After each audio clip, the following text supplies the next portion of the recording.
गुरुभ्यो नमः। हरि ओम।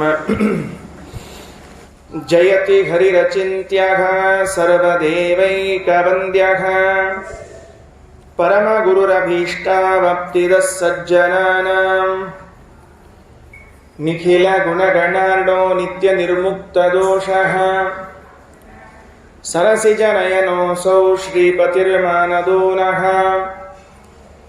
अशेषवाग्जाड्यमलापहन्त्री नवं नवं स्पष्टसुवाक्प्रदायिनी ममेघजिह्वाग्रसुरङ्गनर्तकी भवप्रसन्ना वदने च मे श्रीः व्याप्तिर्यस्य निजे निजेन महसा पक्षे सपक्षे स्थितिः व्यावृत्तिश्च विपक्षतोऽथ विषये शक्तिर्न वै बाधिते नैवास्ति प्रतिपक्षयुक्तिरतुलम् शुद्धं प्रमाणं समे भूयात् तत्त्वविनिर्णयाय भगवान् आनन्दतीर्थो मुनिः वाणिते करवाण्यम्ब चरणो हृदि सर्वदा मद्वाक्यसरणिर्भूयात् श्रीमदाचार्यभावगा नमोऽस्तु तात्विका देवाः विष्णुभक्तिपरायणाः धर्ममार्गे प्रेरयन्तु भवन्तः सर्व एव हि यस्य वाक् कामधेनुर्नः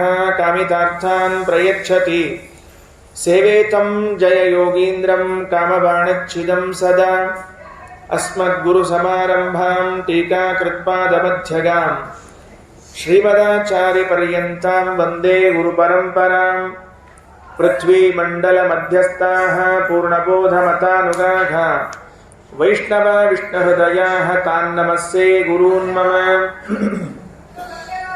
आपादमौलिपर्यन्तं गुरूणामाकृतिं स्मरेत तेन विघ्नाः प्रणश्यन्ति सिद्ध्यन्ति च मनोरथाः वैकुण्ठरामो यं वव्रे स्वयमेव स्वपूजकं रघुप्रियार्य योगीन्द्रं नौमि सज्ञानसिद्धये। ಶ್ರೀ ಗುರುಭ್ಯೋ ನಮಃ.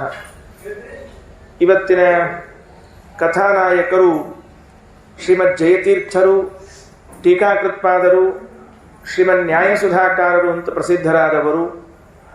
ಅವರ ಆರಾಧನಾ ಮಹೋತ್ಸವ ಎಲ್ಲೆಲ್ಲಿ ವಿಷ್ಣು ಭಕ್ತರಿದ್ದಾರೋ, ಎಲ್ಲೆಲ್ಲಿ ಮಾಧ್ವರಿದ್ದಾರೋ ಅಲ್ಲಿ ಎಲ್ಲ ಕಡೆಗಳಲ್ಲೂ ಅತ್ಯಂತ ವಿಜೃಂಭಣೆಯಿಂದ ಅವರ ಸ್ಮರಣೆ, ಅವರ ಸೇವೆಗಳು ನಡೀತಾ ಇದೆ. ಈ ಸ್ಥಳದಲ್ಲೂ ಕೂಡ ನಾವೆಲ್ಲ ಸೇರಿಕೊಂಡು ಅವರ ಆರಾಧನೆಯನ್ನು ಯಥಾಶಕ್ತಿ ಮಾಡ್ತಾ ಇದ್ದೇವೆ. ಆರಾಧನಾ ಅಂತಂದಾಗ, ಸೇವೆ ಅಂತಂದಾಗ ಕೇವಲ ರಥೋತ್ಸವಗಳು, ಭಜನೆ, ಪಾರಾಯಣಗಳು, ಪ್ರದಕ್ಷಿಣೆ ನಮಸ್ಕಾರಗಳಿಗೆ ಸೀಮಿತ ಆಗಬಾರದು. ಅದಕ್ಕೂ ಮುಂದುವರೆದು ನಮಗೆ ಅನ್ನದಾನ ಬಹಳ ಮಹತ್ವದಿರ್ತದ್ರಿ. ಎಲ್ಲ ಉಳಿದದ್ದು ನಡೀದೇ ಇದ್ರೂ ಅನ್ನದಾನ ಅಂಬುದು ಅಂತ ಆಗಿಬಿಟ್ರೆ ಆರಾಧನೆ ಪರ್ಫೆಕ್ಟ್ ಆಗಿರ್ತದ್ರಿ. ಉಳಿದದ್ದೇನು ಆಗಲಿ ಬಿಡಲಿ, ಊಟಕ್ಕಂತರೂ ಸರಿಯಾದ ಟೈಮಿಗೆ ಹಾಕಿಬಿಟ್ರು. ಅಲ್ಲ, ಪ್ರವಚನ ಯೋಚನ ಆಚಾರ್ಯನೋ ಸಾಯಂಕಾಲ ಮಾಡ್ಕೋತಾರಂತ, ಪಾಪ ಅವ್ರು ಖಾಲಿ ಇದ್ದಾರೆ ಕಾಣಿಸ್ತದ, ಹಿಂಗೆ ನಮ್ಮೆಲ್ಲ ಇರ್ತಾವ್ರಿ. ಅದಕ್ಕೆ ಹಂಗಿರದೆ ಜ್ಞಾನ ಕಾರ್ಯ ಅತ್ಯಂತ ಮಹತ್ವದ್ದು. ಅವರು ಟೀಕಾಕೃತ್ಪಾದರು ತಮ್ಮ ಜೀವನದ ಉದ್ದಕ್ಕೂ ಮಾಡಿದ ಒಂದೇ ಕೆಲಸ ಏನು ಅಂದರೆ ಆಚಾರ್ಯರ ಗ್ರಂಥಗಳಿಗೆ ವ್ಯಾಖ್ಯಾನ ಬರೆದದ್ದು. ಇನ್ನೇನೂ ಬೇರೆ ಇಲ್ಲವೇ ಇಲ್ಲ ಅವರಿಗೆ. ಮೆರವಣಿಗೆ, ಶಾಲು ಶಕಲಾತಿಗಳು, ಸ್ಟೇಜ್ ಮೇಲೆ ಕೊಡೋದು, ಮತ್ತೊಂದು ಮುಗಿದೊಂದು ಯಾವುದ್ಯಾವುದೇ ಇಲ್ಲ. ಅವರು ಇದ್ದದ್ದಲ್ಲಿ ಬರೆದದ್ದೇನು, ಗ್ರಂಥಗಳೇನು, ಅವ್ರು ಆ ಗ್ರಂಥಗಳನ್ನು ಅರ್ಥ ಮಾಡಿಕೊಳ್ಳಿಕ್ಕೆ ನಾವೆಲ್ಲ ಎಷ್ಟೆಷ್ಟು ಜೀವನ ಕಳಿಬೇಕು. ಇದು ಒಂದೇ ಹೊರತಕ್ಕೆ ಅರ್ಥ ಆಗುವಂತಹ ವಿಷಯನೇ ಅಲ್ಲಿ. ಸುಮ್ಮನೆ ಏನೋ ಆರಾಧನೆ ಮಾಡ್ತೀವಿ, ಅಷ್ಟು ಸ್ಮರಣೆ ಮಾಡ್ತೀವಿ, ಸಾಕಪ್ಪ ನಾವೆಲ್ಲ ಮಾಧ್ವರಾಗಿದ್ದಕ್ಕೆ ಟೀಕಾರ ಸ್ಮರಣೆ ಮಾಡಿದ್ವಿ, ಮುಗೀತು ಅಂತ ಸಮಾಧಾನ ಪಡ್ಕೋಬೇಕಷ್ಟೆ. ಏನು ಕುಲಕರ್ಣಿ, ರಾಜು ಕುಲಕರ್ಣಿ ಗೊತ್ತಾಗ್ತಿಲ್ಲ ಮತ್ತೆ ಹೇಳಿದ್ದು. ಅದಕ್ಕೆ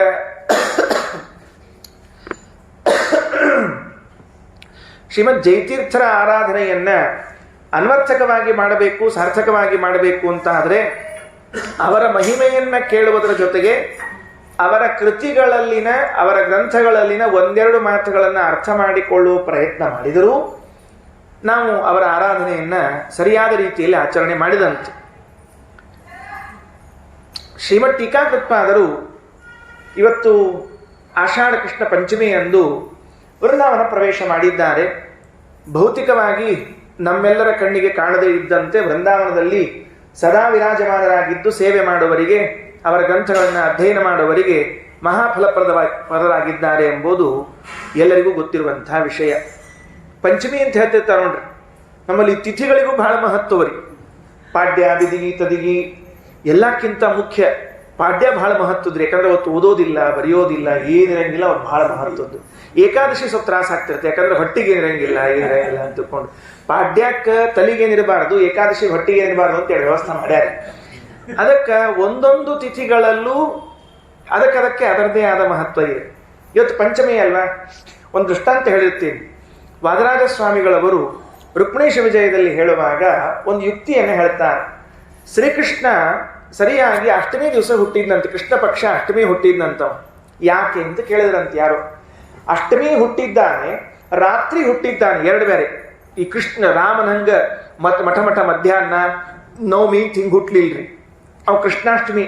ಇಷ್ಟು ಬೇಸರ ಆಗ್ತದೆ ಖರೆ ಹೇಳ್ತೀನಿ ಕೃಷ್ಣಾಷ್ಟಮಿ. ಯಾಕಂದ್ರೆ ಎಲ್ಲ ಮಾಡಿಟ್ಟಿರ್ತಾರೆ ಪದಾರ್ಥಗಳನ್ನ, ಉಂಡಿ, ಚಟ್ಲಿ, ಗಿಡಗಂಚಿ, ಒಂದು ತಿನ್ನೋ ಹಂಗಿಲ್ರಿ, ಬರೀ ನೋಡ್ತಿರ್ಬೇಕ್ರಿ.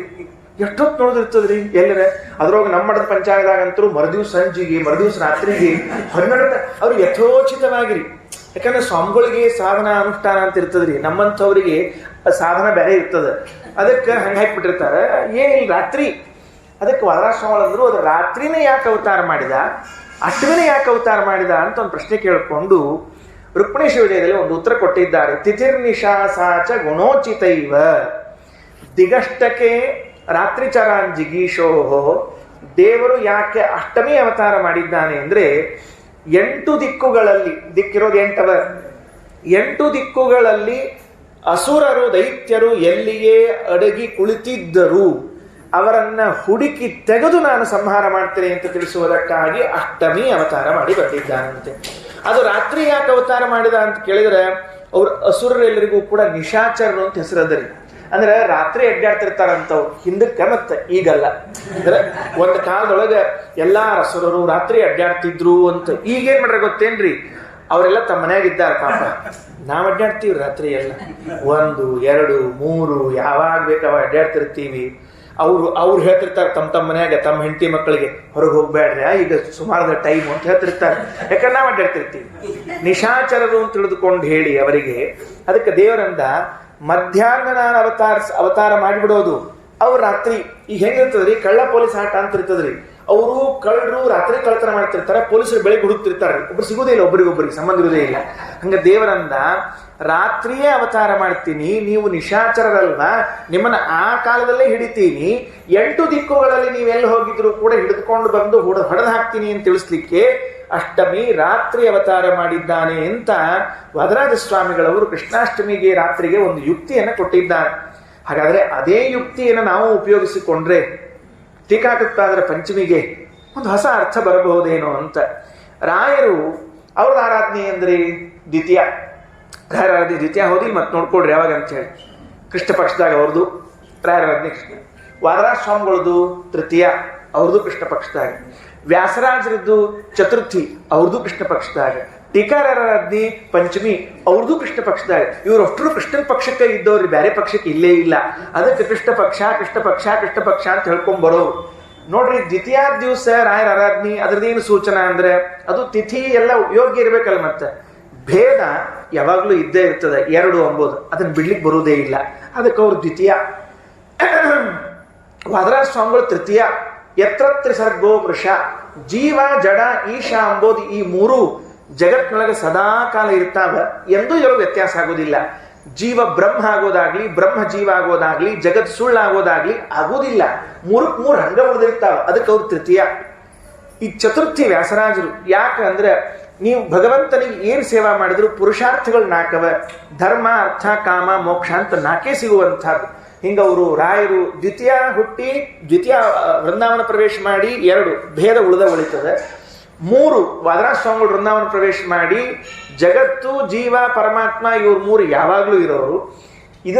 ಇದನ್ನ ತಿಳ್ಕೊಂಡ್ರೆ, ಈ ಶಾಸ್ತ್ರವನ್ನು ಅನುಷ್ಠಾನ ಮಾಡಿದ್ರೆ ಭಗವಂತ ನಮಗೆ ಕರುಣಿಸಿದರೆ ಧರ್ಮ, ಅರ್ಥ, ಕಾಮ, ಮೋಕ್ಷ 4 ಪುರುಷಾರ್ಥ ಕೊಡ್ತಾರ ಅಂತ ತಿಳ್ಕೊಂಡು ಹೇಳಿದವರು ವ್ಯಾಸರಾಜರು. ಮತ್ತು ಜಯತೀರ್ಥರು ಏನ್ ಹೇಳಿದ್ರಪ್ಪ ಅಂದ್ರೆ, ಪಂಚಭೇದ ಇದ್ರೊಳಗೆ ಒಂದೂ ಅಳಿಸ್ಲಿಕ್ಕೆ ಬರಂಗಿಲ್ಲ ಅಂತ ತಿಳಿಸ್ಲಿಕ್ಕೆ ಪಂಚಮಿ ಅವತಾರ, ಪಂಚಮಿ ವೃಂದಾವನ ಪ್ರವೇಶ ಮಾಡಿದ್ನಾರು. ಯಾವ ಭೇದವನ್ನೂ ನೀವು ಏನೂ ಮಾಡ್ಲಿಕ್ಕೆ ಆಗೋದಿಲ್ಲ. ಜೀವರಲ್ಲಿದ್ದ ಭೇದವನ್ನು ಹಂಗೆ ಉಳಿಸ್ಬೇಕು ಅಂದ್ರೆ ಉಳಿತದೆ. ಈಗ ಜೀವ ಭೇದ ಅಂತಿರ್ತಾರೆ ನೋಡ್ರಿ. ಈಗ ನಾ ಬೇರೆ ನೀವು ಬೇರೆ ಅಂತ ತಿಳ್ಕೊಂಡು ಹೇಳಿ. ಯಾಕೆ ನಾ ಬೇರೆ ನೀವು ಬೇರೆ ಅಂದ್ರೆ ನಿಮಗೆ ತಲಶೂಲಿ ಆದ್ರೆ ನನಗೇನು ಆಗೋದಿಲ್ಲ. ಯಾಕಂದ್ರೆ ನನ್ನ ಪ್ರವಚನ ಕೇಳಿದ್ಮೇಲೆ ಕೆಲವ್ರು ಆಗ್ತಿರ್ತದೆ ತಲಶೂಲಿ ಅಂತ ತಿಳ್ಕೊಂಡು. ಹಂಗೇನು ಆಗೋದಿಲ್ಲ. ಒಂದ್ಸಲ ಪ್ರವಚನಕ್ಕೆ ಹೋಗಿದ್ರಪ್ಪ, ನನಗೆ ಭಾಳ ತಲಶೂಲಿ ಆಗಿತ್ತು. ಹಂಸರಲ್ಲಿ ಹೋಗಿದ್ನೆ. ಹೋಗೋ ಕಾಲಕ್ಕೆ ದಾರ್ಯಾಗ ಒಂದು ಮೆಡಿಕಲ್ ಶಾಪ್ ಕಾಣಿಸ್ತು.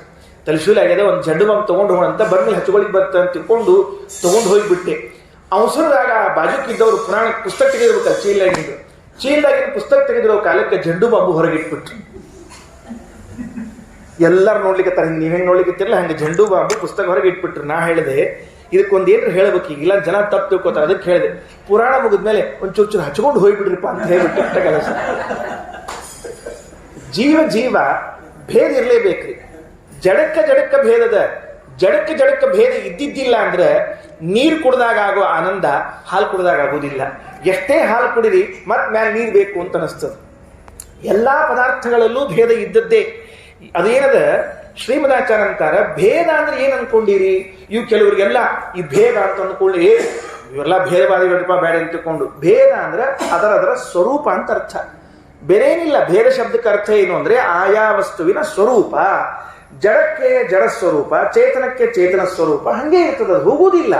ಅದಕ್ಕಾಗಿ ಭೇದ ಅಂತ ಇನ್ನೊಂದು ಶಬ್ದದಲ್ಲಿ ಕರೆದಿದ್ದಾರೆ. ಅದಕ್ಕೆ ಶಾಸ್ತ್ರೀಯವಾಗಿ ಹೇಳುವುದಾದರೆ ತದ್ವ್ಯಕ್ತಿತ್ವಂ ಅಂತ ಕರೀತಾರೆ. ಅದಕ್ಕೆ ತದ್ವ್ಯಕ್ತಿತ್ವಂ ಅಂದ್ರೆ ಅದರ ವ್ಯಕ್ತಿತ್ವ ಅದಕ್ಕೆ ಉಳಿಯೋದು, ಸ್ವರೂಪ ಅಂತ ತಿಳಿದುಕೊಂಡು. ಹಾಗಾಗಿ ಈ ಪಂಚಭೇದಗಳೇನಿವೆಯಲ್ಲ, ಈ 5 ಭೇದಗಳು ಸದಾ ಇರುವಂತಹದ್ದು ಅಂತ ತಿಳಿಸ್ಲಿಕ್ಕೆ ಶ್ರೀಮಠ್ ಟೀಕಾಕೃತ್ಪಾದರು ಪಂಚಮಿ ವೃಂದಾವನ ಪ್ರವೇಶ ಮಾಡಿದ್ದಾರೇನೋ ಅಂತ ನಾವೊಂದು ಊಹೆಯನ್ನ ವಾದರಾಜ ಸ್ವಾಮಿಗಳು ಹೇಳಿಕೊಟ್ಟ ಕ್ರಮದಲ್ಲಿ ಮಾಡಬಹುದಾಗಿದೆ. ಅಂತಹ ಟೀಕಾಕೃತ್ಪಾದರ ಆರಾಧನಾ ಈ ಸಂದರ್ಭದಲ್ಲಿ ಇವತ್ತು ಒಂದು ಯಾವುದಾದ್ರೂ ಅವರ ಗ್ರಂಥದ ವಿಷಯವನ್ನು ಹೇಳೋಣ ಅಂತ ಇಟ್ಟುಕೊಂಡೆ. ಆದ್ರೆ ಆ ಗ್ರಂಥದ ವಿಷಯ ಶುರು ಮಾಡಿದ್ರೆ ಏನಾಗ್ತದ್ರಿ, ಈ ಕಡೆ ಇಲ್ಲ ಆ ಕಡೆ ಇಲ್ಲ ಆಗ್ಬಿಡ್ತಾವ್ರಿ. ನಮ್ಮವೆಲ್ಲ ಹೆಂಗಿರ್ತಾವ ಅಂದ್ರೆ ಮಾತೃಭೋಜನ ಕೂಡಿಸ್ದಂಗೆ ಇರ್ತದ್ರಿ. ಅದು ಯಾವಾಗಲೂ ದೃಷ್ಟಾಂತ ಕೊಟ್ಟಿರ್ತೀನಿ ನಾ. ಮಾತೃಭೋಜನ ಅಂದ್ರೆ ಏನ್ರಿ, ಅದು ಮಾತೃಹಸ್ತೇನ ಭೋಜನ, ಎಲ್ಲ ಎಲೆಯೊಳಗೆ ಬಡಿಸಿಬಿಟ್ಟಿರ್ತಾರೆ. ಇನ್ನೇನು ತಿನ್ಲಿಕ್ಕೆ ಶುರು ಮಾಡ್ಬೇಕು ಆ ಹುಡುಗ, ಪುರೋಹಿತರು ಬಂದ ಹತ್ರ ಅಪ್ಪಿ ಟೈಮ್ ಆಗಿದೆ ಹೇಳ್ತೀನೋ ಅಂತಿರ್ತಾರೆ. ಅದಕ್ಕೆ ಹಂಗಾಗೋ ಪ್ರಸಂಗ ಇರ್ತಾವ ಅಂತ ಅಲ್ಲಿ ಇಲ್ಲಿ ಒಂದೆರಡು ಶ್ಲೋಕವನ್ನು ಹೇಳಿ ಮುಕ್ತಾಯ ಮಾಡ್ತೇನೆ. ಬಹಳೊತ್ತು ಹೇಳಬಾರ್ದ್ರೆ ಹೆಂಗೆ ಕೇಳಲಿಕ್ಕೆ ಕೂತಾರಂತ ಬಹಳೊತ್ತು ಹೇಳಿದ್ರೆ ಮುಂದಿನ ಸಲ ಯಾರು ಪ್ರವಚನ ಅಂತ ಕೇಳಿರ್ತಾರೆ. ಕಪಿಲಾಚಾರ್ಯದ ಕೊನೆಗೆ ಬರ್ತೀವಿ ತಗೊಳ್ರಿ ಅಂತ ಇಷ್ಟ ಹೇಳ್ತಾರೆ ಅವರು, ಮಂತ್ರಾಕ್ಷತೆಗೆ ಅಂತ ಹಂಗೆ ಆಗಬಾರ್ದು. ಅದಕ್ಕೆ ಶ್ರೀಮಠ್ ಟೀಕಾಕೃತ್ಪಾದರು ತಮ್ಮ ಗ್ರಂಥಗಳಲ್ಲಿ ಬರೇ ಶ್ಲೋಕಗಳ ಬಗ್ಗೆ ಅಷ್ಟೇ, ಅವರ ವಾಕ್ಯಗಳು ಅವ್ರ ವಿಚಾರಗಳನ್ನೆಲ್ಲ ಮುಂದೆ ತಗೊಳ್ಳೋದು ಬೇಡ, ಶ್ಲೋಕಗಳ ಬಗ್ಗೆ ಮಾತ್ರ ವಿಚಾರವನ್ನು ಮಾಡೋಣ. ಎಲ್ಲ ಗ್ರಂಥಕಾರರು ತಮ್ಮ ಗ್ರಂಥದ ಪ್ರಾರಂಭದಲ್ಲಿ ಭಗವಂತನನ್ನ ಸ್ತೋತ್ರ ಮಾಡುವ ಕ್ರಮ, ಅದಾದ ಮೇಲೆ ಶ್ರೀಮದ್ ಆಚಾರ್ಯನ ಸ್ತೋತ್ರ ಮಾಡುವಂತಹ ಕ್ರಮ ನಮ್ಮ ಮಾಧ್ವ ಪರಂಪರೆಯಲ್ಲಿ. ಅದರಂತೆ ಶ್ರೀಮಠ್ ಟೀಕಾಕೃತ್ಪಾದರು ಮೊದಲಿಗೆ ಭಗವಂತನ ಸ್ತೋತ್ರವನ್ನ, ಅನಂತರದಲ್ಲಿ ಆಚಾರ್ಯ ಸ್ತೋತ್ರವನ್ನ ಮಾಡಿದ ಮೇಲೆ ಮರೆಯದೆ ತಮ್ಮ ಅನೇಕ ಗ್ರಂಥಗಳಲ್ಲಿ ಇಬ್ಬರನ್ನ ಸ್ತೋತ್ರ ಮಾಡುತ್ತಾರೆ. ಮರೆಯದೆ, ಒಬ್ಬರು ಪದ್ಮನಾಭ ತೀರ್ಥರು, ಇನ್ನೊಬ್ಬರು ಅಕ್ಷೋಭ್ಯ ತೀರ್ಥರು. ಇದರಲ್ಲಿ ಅಕ್ಷೋಭ್ಯ ತೀರ್ಥರನ್ನ ಸ್ತೋತ್ರ ಮಾಡುವುದು ಜಾಯಸ್. ಯಾಕಂದ್ರೆ ತಮ್ಮ ಗುರುಗಳು ಅವರಿಗೆ ಪಾಠವನ್ನ ಹೇಳಿ ಪೀಠವನ್ನ ಕೊಟ್ಟವರು. ಪಾಠ ಪೀಠಗಳನ್ನು ಕೊಟ್ಟ ಮೇಲೆ ಅವರ ಸ್ಮರಣೆಯನ್ನು ಮಾಡಲೇಬೇಕು, ಮಾಡಿಯೇ ಮಾಡ್ತಾರಾದ್ರಿಂದಾಗಿ ಅಕ್ಷೋಭ್ಯ ತೀರ್ಥರ ಸ್ಮರಣೆ ಸರಿ. ಪದ್ಮನಾಭ ತೀರ್ಥರ ಸ್ಮರಣೆಯನ್ನು ಮಾಡಿದ್ದು ಯಾಕೆ? ಪದ್ಮನಾಭ ತೀರ್ಥರನ್ನ ಶ್ರೀಮದಾಚಾರ್ಯನ ಮಾಡಬೇಕು, ಮೂಲಕಾರರು ಅವರೇ, ನಮಗೆ ಸರ್ವಮೂಲಕಾರರು. ಪದ್ಮನಾಭ ತೀರ್ಥರನ್ನು ಸ್ತೋತ್ರ ಮಾಡಲಿಕ್ಕೆ ಏನು ಕಾರಣ ಇರಬಹುದು? 3 ಗ್ರಂಥಗಳಲ್ಲಿ ಅಕ್ಷರಶಃ ಶಬ್ದಗಳನ್ನು ಆಡಿ ಸ್ತೋತ್ರ ಮಾಡ್ತಾರೆ. ಇನ್ನುಳಿದ ಕೃತಿಗಳಲ್ಲಿ ಗುರು ಎಂಬ ಶಬ್ದದಿಂದಲೇ ಅವರನ್ನು, ತಮ್ಮ ಗುರುಗಳನ್ನು ಸ್ಮರಣೆ ಮಾಡ್ತಾರೆ. ಉಳಿದ ಗ್ರಂಥಗಳಲ್ಲಿ ಯಾಕೆ ಸ್ಮರಣೆ ಮಾಡಿಲ್ಲ ಎಂಬುದರ ಅರ್ಥ ಇಲ್ಲ. ಈಗ ಈ 3 ಗ್ರಂಥಗಳಲ್ಲಿ ಪದ್ಮನಾಭ ತೀರ್ಥರ ಸ್ತೋತ್ರವನ್ನು ಮಾಡಿದ್ದಾರಲ್ಲ, ಅದರ ಮಹತ್ವ ಏನು ಅಂತ ನಾವು ತಿಳಿದುಕೊಂಡ್ರೆ ಸಾಕು. ಏನಿರಬಹುದು, ಹೇಗೆ ಸ್ತೋತ್ರ ಮಾಡಿರಬಹುದು ಪದ್ಮನಾಭ ತೀರ್ಥರನ್ನ? ಇದು ಮಾಡಿದ್ದು ಜಯತೀರ್ಥರು. ಶ್ರೀಮದ್ ಜಯತೀರ್ಥರು ತಮ್ಮ ಗ್ರಂಥದಲ್ಲಿ ದಾಖಲೆಯಾಗಿ ಶತಶತಮಾನಗಳು ಕಳೆದರೂ ಉಳಿಯುವಂತೆ ಇಟ್ಟಿದ್ದಾರೆ. ಇವತ್ತಿಗೂ ನೀವು ಪುಸ್ತಕ ತೆಗೆದರೆ ಟೀಕಾಕೃತ್ಪಾದರು ಪದ್ಮನಾಭ ತೀರ್ಥರನ್ನ ಏನಂತ ಸ್ತೋತ್ರ ಮಾಡ್ತಿದ್ರು, ಏನಂತ ಅನುಸಂಧಾನ ಮಾಡಿಕೊಂಡಿದ್ರು ಅವ್ರ ಬಗ್ಗೆ. ನಾವು ಪದ್ಮನಾಭ ತೀರ್ಥರ ಬಗ್ಗೆ ತಿಳಿಯಬೇಕಾದ ಒಂದಂಶ ಸುಮಧ್ವ ವಿಜಯದಲ್ಲಿ ಹೇಳುವಾಗ ಹೇಳಿದ್ದಾರೆ, ಪ್ರಥಮ ಟೀಕಾಕಾರರು. ಶ್ರೀಮದಾಚಾರ್ಯರ ಗ್ರಂಥಗಳನ್ನು ನಾವು ಅರ್ಥ ಮಾಡಿಕೊಳ್ಳಿಕ್ಕೆ ಮೊದಲ ಹೆಜ್ಜೆ ಇಟ್ಟದ್ದು ಪದ್ಮನಾಭ ತೀರ್ಥರ ಗ್ರಂಥದಿಂದ. ಅದ ಆದ ಮೇಲೆ ಪಂಡಿತಾಚಾರ್ಯರ ಗ್ರಂಥದಿಂದ, ತ್ರಿವಿಕ್ರಮ ಪಂಡಿತಾಚಾರ್ಯರ ಗ್ರಂಥದಿಂದ, ಆಮೇಲೆ ನಾರಾಯಣ ಪಂಡಿತಾಚಾರ್ಯರಿಂದ ಅಲ್ಲಿಗೆ ಜಯತೀರ್ಥರ ಅವತಾರವಾಯಿತು. ಪದ್ಮನಾಭ ತೀರ್ಥರ, ತ್ರಿವಿಕ್ರಮ ಪಂಡಿತಾಚಾರ್ಯ, ನಾರಾಯಣ ಪಂಡಿತಾಚಾರ್ಯರ ಎಲ್ಲ ಗ್ರಂಥಗಳಲ್ಲಿನ ಸಾರವನ್ನು ಆರಿಸಿಕೊಂಡು ತಂದು ತಮ್ಮ ಗ್ರಂಥದಲ್ಲಿ ತಮ್ಮ ಪ್ರತಿಭಾಬಲದಿಂದಲೂ ಅನೇಕ ವಿಷಯಗಳನ್ನು ಹೇಳ್ತಾ ಇದ್ದರಿಂದ ಜಯತೀರ್ಥರಿಗೆ ನಾವು ಗಟ್ಟಿಯಾಗಿ ಜೋತು ಬಿದ್ದೆವು. ಯಾಕೆಂದರೆ ಪೂರ್ವಾಚಾರ್ಯನೆಲ್ಲ ತಮ್ಮಲ್ಲಿ ಸೇರಿಸಿಕೊಂಡು ತಂದಾಯಿತು. ಹಾಗಾದರೆ ಪದ್ಮನಾಭ ತೀರ್ಥರಿಗೆ ಜಯತೀರ್ಥರು ಸ್ತೋತ್ರ ಮಾಡಿದ್ದಕ್ಕೆ ಕಾರಣ ಪ್ರಥಮ ಟೀಕಾಕಾರರು. ನಮ್ಮಲ್ಲಿ 3 ಜನ ಟೀಕಾಚಾರ್ಯರು, ಒಬ್ಬರು ಪದ್ಮನಾಭ ತೀರ್ಥರು, ಇನ್ನೊಬ್ಬರು ತ್ರಿವಿಕ್ರಮ ಪಂಡಿತಾಚಾರ್ಯರು, ಮತ್ತೊಬ್ಬರು ಜಯತೀರ್ಥರು. 3 ಜನ ಟೀಕಾಚಾರ್ಯರು ಇದ್ದಾರೆ. ಆ ಟೀಕಾಕೃತ್ಪಾದರು ಪದ್ಮನಾಭ ತೀರ್ಥರನ್ನ ಶ್ರೀಮನ್ ನ್ಯಾಯಸುಧಾ ಗ್ರಂಥದ ಪ್ರಾರಂಭದಲ್ಲಿ ಮಂಗಳಾಚರಣೆಯನ್ನು ಮಾಡುವಾಗ ಏನು ಸ್ತೋತ್ರ ಮಾಡಿದ್ದಾರೆ? ಎಂತಹ ಅನುಸಂಧಾನ ಇರಬೇಕು ಒಬ್ಬರ ಗುರುಗಳನ್ನು ಚಿಂತನೆ ಮಾಡುವಾಗ. ರಮಾ ನಿವಾಸೋಚಿತವಾಸ ಭೂಮಿ ಸನ್ಯಾಯ ರತ್ನಾವಲಿ ಜನ್ಮಭೂಮಿ ವೈರಾಗ್ಯ ಭಾಗ್ಯೋ ಮಮ ಪದ್ಮನಾಭ ತೀರ್ಥಾಮೃತಾಬ್ಧಿ ಭವತಾ ವಿಭೂತ್ಯೈ. ಇದು ಶ್ಲೋಕಾಭಿಪ್ರಾಯ ಹೇಳ್ತೀನಿ. ಮತ್ತೆ ಇದು ನ್ಯಾಯಸುಧಾ ಪ್ರಾರಂಭದಲ್ಲಿ. ಅದಾದ ಮೇಲೆ ತತ್ವಪ್ರಕಾಶಿಕ ಪ್ರಾರಂಭದಲ್ಲಿ ಒಂದು ಸ್ತೋತ್ರ ಮಾಡಿದ್ದಾರೆ. ಶ್ರೀಮಧ್ವ ಸಂಸೇವನ ಲಬ್ಧ ಶುದ್ಧ ವಿದ್ಯಾಸುಧಾಂಭೋ ನಿದಯೋ ಮಲಾಗೆ ಕೃಪಾಲವ ಪಂಕಜನಾಭ ತೀರ್ಥಾ ಕೃಪಾಲವಸ್ಯಾನ್ಮೈ ನಿತ್ಯಮೇಷಾಂ. ಇದು ತತ್ವಪ್ರಕಾಶಿಕ ಪ್ರಾರಂಭದಲ್ಲಿ. ನ್ಯಾಯದೀಪಿಕಾ ಅಂತ ಮತ್ತೊಂದು ಗ್ರಂಥ, ಅದು ಗೀತಾ ತಾತ್ಪರ್ಯಕ್ಕೆ ವ್ಯಾಖ್ಯಾನವನ್ನು ಮಾಡುವಾಗ ಪದ್ಮನಾಭ ತೀರ್ಥರ ಬಗ್ಗೆ ಹೀಗೆ ಸ್ತೋತ್ರ ಮಾಡುತ್ತಾರೆ. ಸ ಪದ್ಮನಾಭ ತೀರ್ಥಾರ್ಕ ಗೋಗಣೋಸ್ತು ದೃಶೇ ಮಮ ನತತ್ವ ಮಾರ್ಗೇ ಗಮನಂ ವಿನಾ ಯದುಪಜೀವನಂ. ಈ 3 ಕಡೆಗೆ ಪದ್ಮನಾಭ ತೀರ್ಥರನ್ನು ಸ್ತೋತ್ರ ಮಾಡಿದ್ದಾರೆ. ಗೀತಾ ತಾತ್ಪರ್ಯದಲ್ಲಿ ಬಂದಿರುವಂತಹ ಮಾತನ್ನು ಮೊದಲು ತೆಗೆದುಕೊಳ್ಳುತ್ತೇನೆ. ನಾವೆಲ್ಲ ಮಳಖೇಡದಲ್ಲಿ ಯರಗೋಳದಲ್ಲಿ ಹೋಗಿ ನಿಂತ್ಕೊಳ್ಳೋಣ ಒಂದು ಕ್ಷಣ. ಆ ವಾತಾವರಣದಲ್ಲಿ ಯರಗೋಳದಲ್ಲಿ ಹಾಗೂ ಮಳಖೇಡದಲ್ಲಿ ನಿಂತಿರುವಾಗ ಅಲ್ಲಿರುವ ಟೀಕಾಕೃತ್ಪಾದರು ಪದ್ಮನಾಭ ತೀರ್ಥರನ್ನ ಸ್ತೋತ್ರ ಮಾಡುವಾಗ ಏನಂತಾರೆ? ನತತ್ವ ಮಾರ್ಗೇ ಗಮನಂ ವಿನಾ ಯದುಪಜೀವನಂ.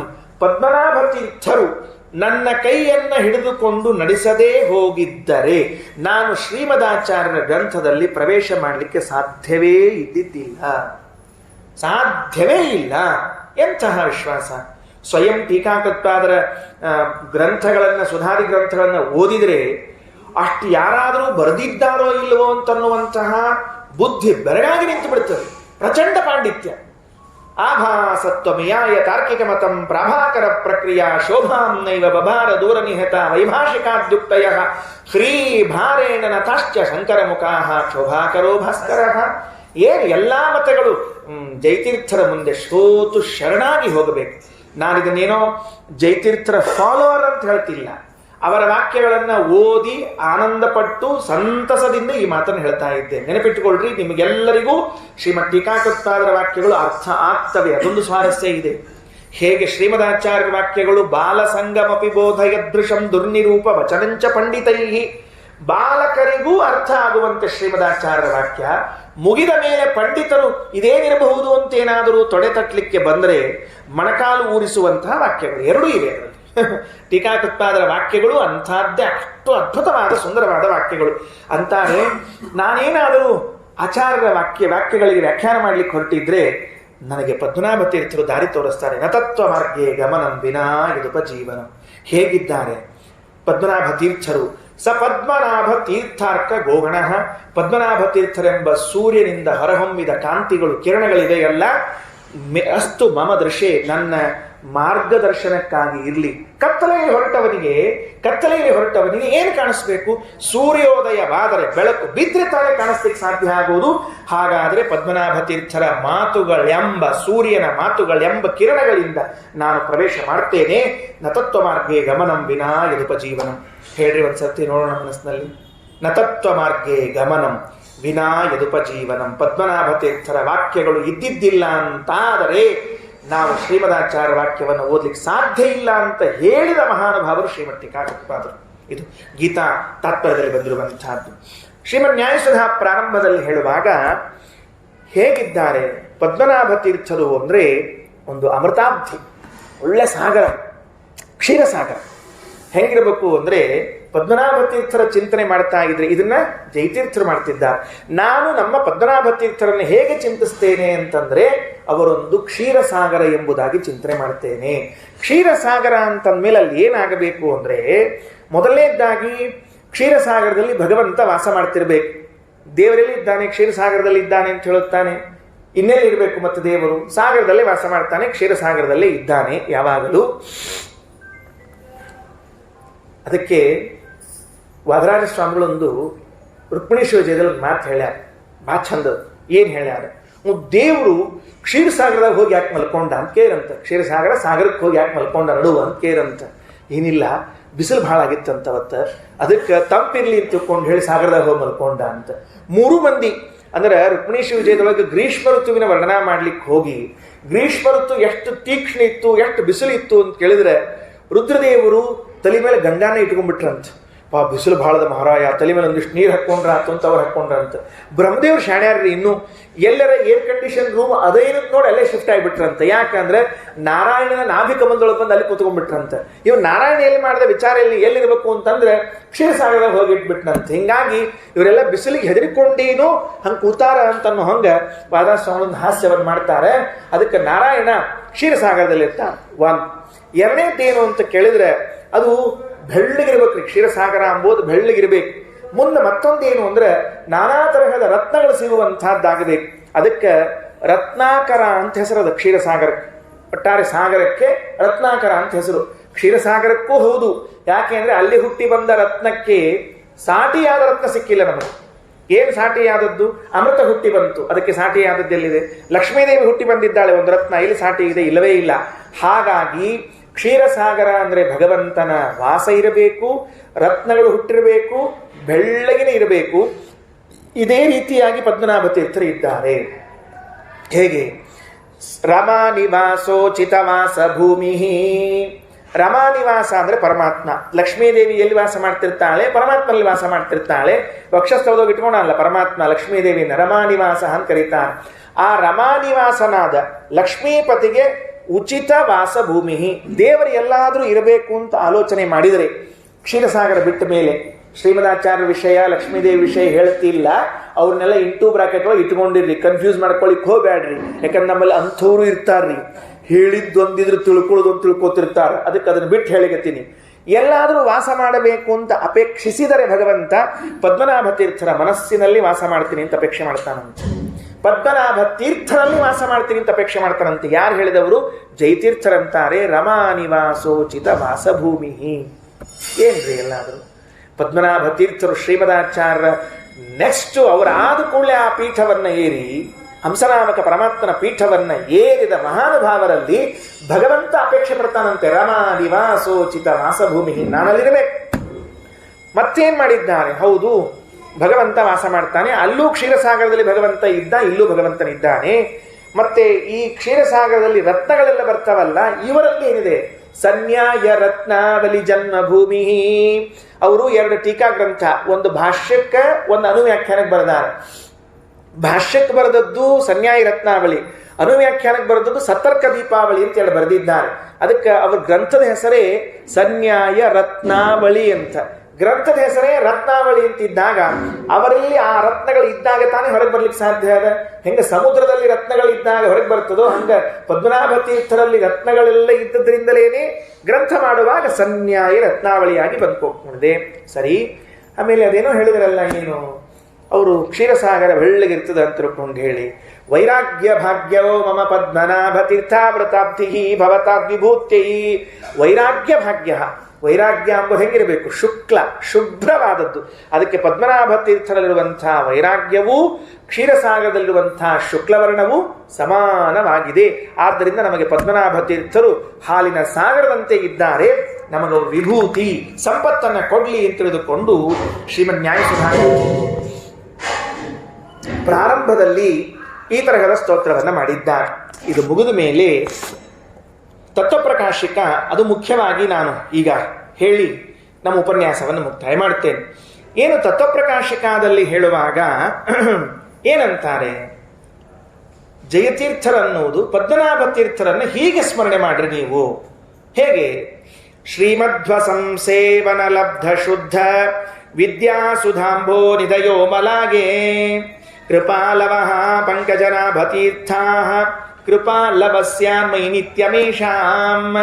ಒಂದೊಂದು ಶಬ್ದಗಳನ್ನ ನಿಮಗೆ ಬಿಡಿಸಿ ಬಿಡಿಸಿ ಹೇಳಿದ್ರೆ ಎಷ್ಟು ಆನಂದ ಆಗ್ತದೆ ನೋಡ್ಕೊಳ್ರಿ. ಶ್ರೀಮಧ್ವ ಶ್ರೀಮದಾಚಾರ್ಯ ಸಂಸೇವನ, ಸೇವನ ಅಲ್ಲ ಸಂಸೇವನ. ಈ ಸಂಸ್ಕೃತದಲ್ಲಿ ಒಂದೊಂದು ಶಬ್ದಗಳಿಗೂ ಚೂರ್ ಚೂರ್ ಅರ್ಥ ಹೆಚ್ಚಿಗೆ ಹಾಕೋತ ಹೋಗ್ತಿರ್ತಾವ್ರಿ. ಆಚಾರ್ಯರು ಇದ್ದ ಜಾಗದಲ್ಲಿ ಪ್ರಾಚಾರ್ಯ ಅಂದ್ರೆ ವ್ಯತ್ಯಾಸ ಆಗ್ತಾವ್ರಿ. ಆಚಾರ್ಯರು ಅಂದ್ರೆ ಟೀಚರು, ಪ್ರಾಚಾರ್ಯ ಅಂದ್ರೆ ಪ್ರಿನ್ಸಿಪಲ್ ರೀ. ಒಂದು ಬಂದ್ಕೊಂಡು ಚೇಂಜ್ ಆಗಿರುತ್ತೆ ನಮ್ಮಲ್ಲಿ. ಹಾಗಾಗಿ ಒಂದೊಂದು ಸೇವೆ ಅಲ್ಲ, ಸಂಸೇವ, ಚೆನ್ನಾಗಿ ಸೇವೆಯನ್ನ ಮಾಡಿದ್ದಾರೆ. ಹೌದು, ಶ್ರೀಮದಾಚಾರ್ಯರ ಸೇವೆಯನ್ನ ಮಾಡಿದರೆ ಪದ್ಮನಾಭ ತೀರ್ಥರು, ಅದರಿಂದ ಅವ್ರಿಗೇನು ಪ್ರಯೋಜನ ಆಯಿತು? ಲಬ್ಧ ಪ್ರಯೋಜನ ಏನು ಅಂತ ಕೇಳಿದ್ರೆ ಶುದ್ಧ ವಿದ್ಯಾ. ಶುದ್ಧ ವಿದ್ಯಾ. ಶ್ರೀಮದಾಚಾರ್ಯರ ಸೇವೆಯನ್ನ ಮಾಡಿದ್ದಕ್ಕೆ ಪದ್ಮನಾಭ ತೀರ್ಥರಿಗೆ ಎಂತಹ ಶುದ್ಧ ವಿದ್ಯೆ ದೊರಕಿದೆ ಅಂದರೆ ಅವರಷ್ಟು ಶುದ್ಧ ವಿದ್ಯಾ ಉಳ್ಳವರು ಮತ್ತೊಬ್ಬರು ಕಾಣೋದಿಲ್ಲ ಅಂತ ಹೇಳ್ತಾರೆ. ಹಾಗಾದರೆ ಶ್ರೀಮದಾಚಾರ್ಯರ ಸೇವೆಯಿಂದ ನಮಗೆ ಸಿಗುವುದು ಶುದ್ಧ ವಿದ್ಯೆ. ಏನು ಶುದ್ಧ ವಿದ್ಯಾ? ಅವರು ಸೇವಾ ಮಾಡಿದ್ದು ಏನು ಸೇವಾ ಮಾಡ್ಯಾರ, ಅವರಿಗೆ ಶುದ್ಧ ವಿದ್ಯಾ ಸಿಕ್ಕದ ಅಂದ್ರೆ ಏನು ಸಿಕ್ಕದ ಬೇಕಲ್ಲ, ಎಲ್ಲರೂ ತಿಳ್ಕೊಳ್ಬೇಕಲ್ಲ ನಾವು. ಇಲ್ಲೇ ಸುಮ್ಮನೆ ಏನೋ ಉದ್ದಕ್ಕೆ ಸೇವಾ ಮಾಡ್ರ ಅಂತ ನಮಗೂ ಸಿಕ್ತು ನಿಮಗೂ ಸಿಕ್ತು ಅನ್ಕೊಂಡು ಕೂತ್ಕೊಂಡ್ರೆ ಏನು ಸೇವಾ ಮಾಡಿದ್ದು, ಏನು ಶುದ್ಧವಾದ ವಿದ್ಯಾ ಸಿಕ್ಕಿದ್ದು? ಅದಕ್ಕೆ ಸುಮಧ್ವ ವಿಜಯದಲ್ಲಿ ಹೇಳುವಾಗ ಶುದ್ಧ ವಿದ್ಯಾ ಅಂದ್ರೆ ಹೇಗೆ ಹೇಳ್ತಾರೆ ನೋಡ್ರಿ, ಬಹಳ ಚೆನ್ನಾಗಿದೆ. ಅನೇಕ ಮಾತುಗಳಿವೆ, ಒಂದೊಂದಾಗಿ ಹೇಳ್ತಾ ಹೋಗ್ತೀನಿ. ಕಲಿಯುಗ ಪ್ರಾರಂಭ ಆಗಿದೆ, ಎಷ್ಟೋ ವರ್ಷಗಳು ಕಳೆದಾಗಿದೆ. ಆಚಾರ್ಯರು ಅವತಾರ ಮಾಡುವ ಪ್ರಸಕ್ತಿ ಬಂದಿದೆ.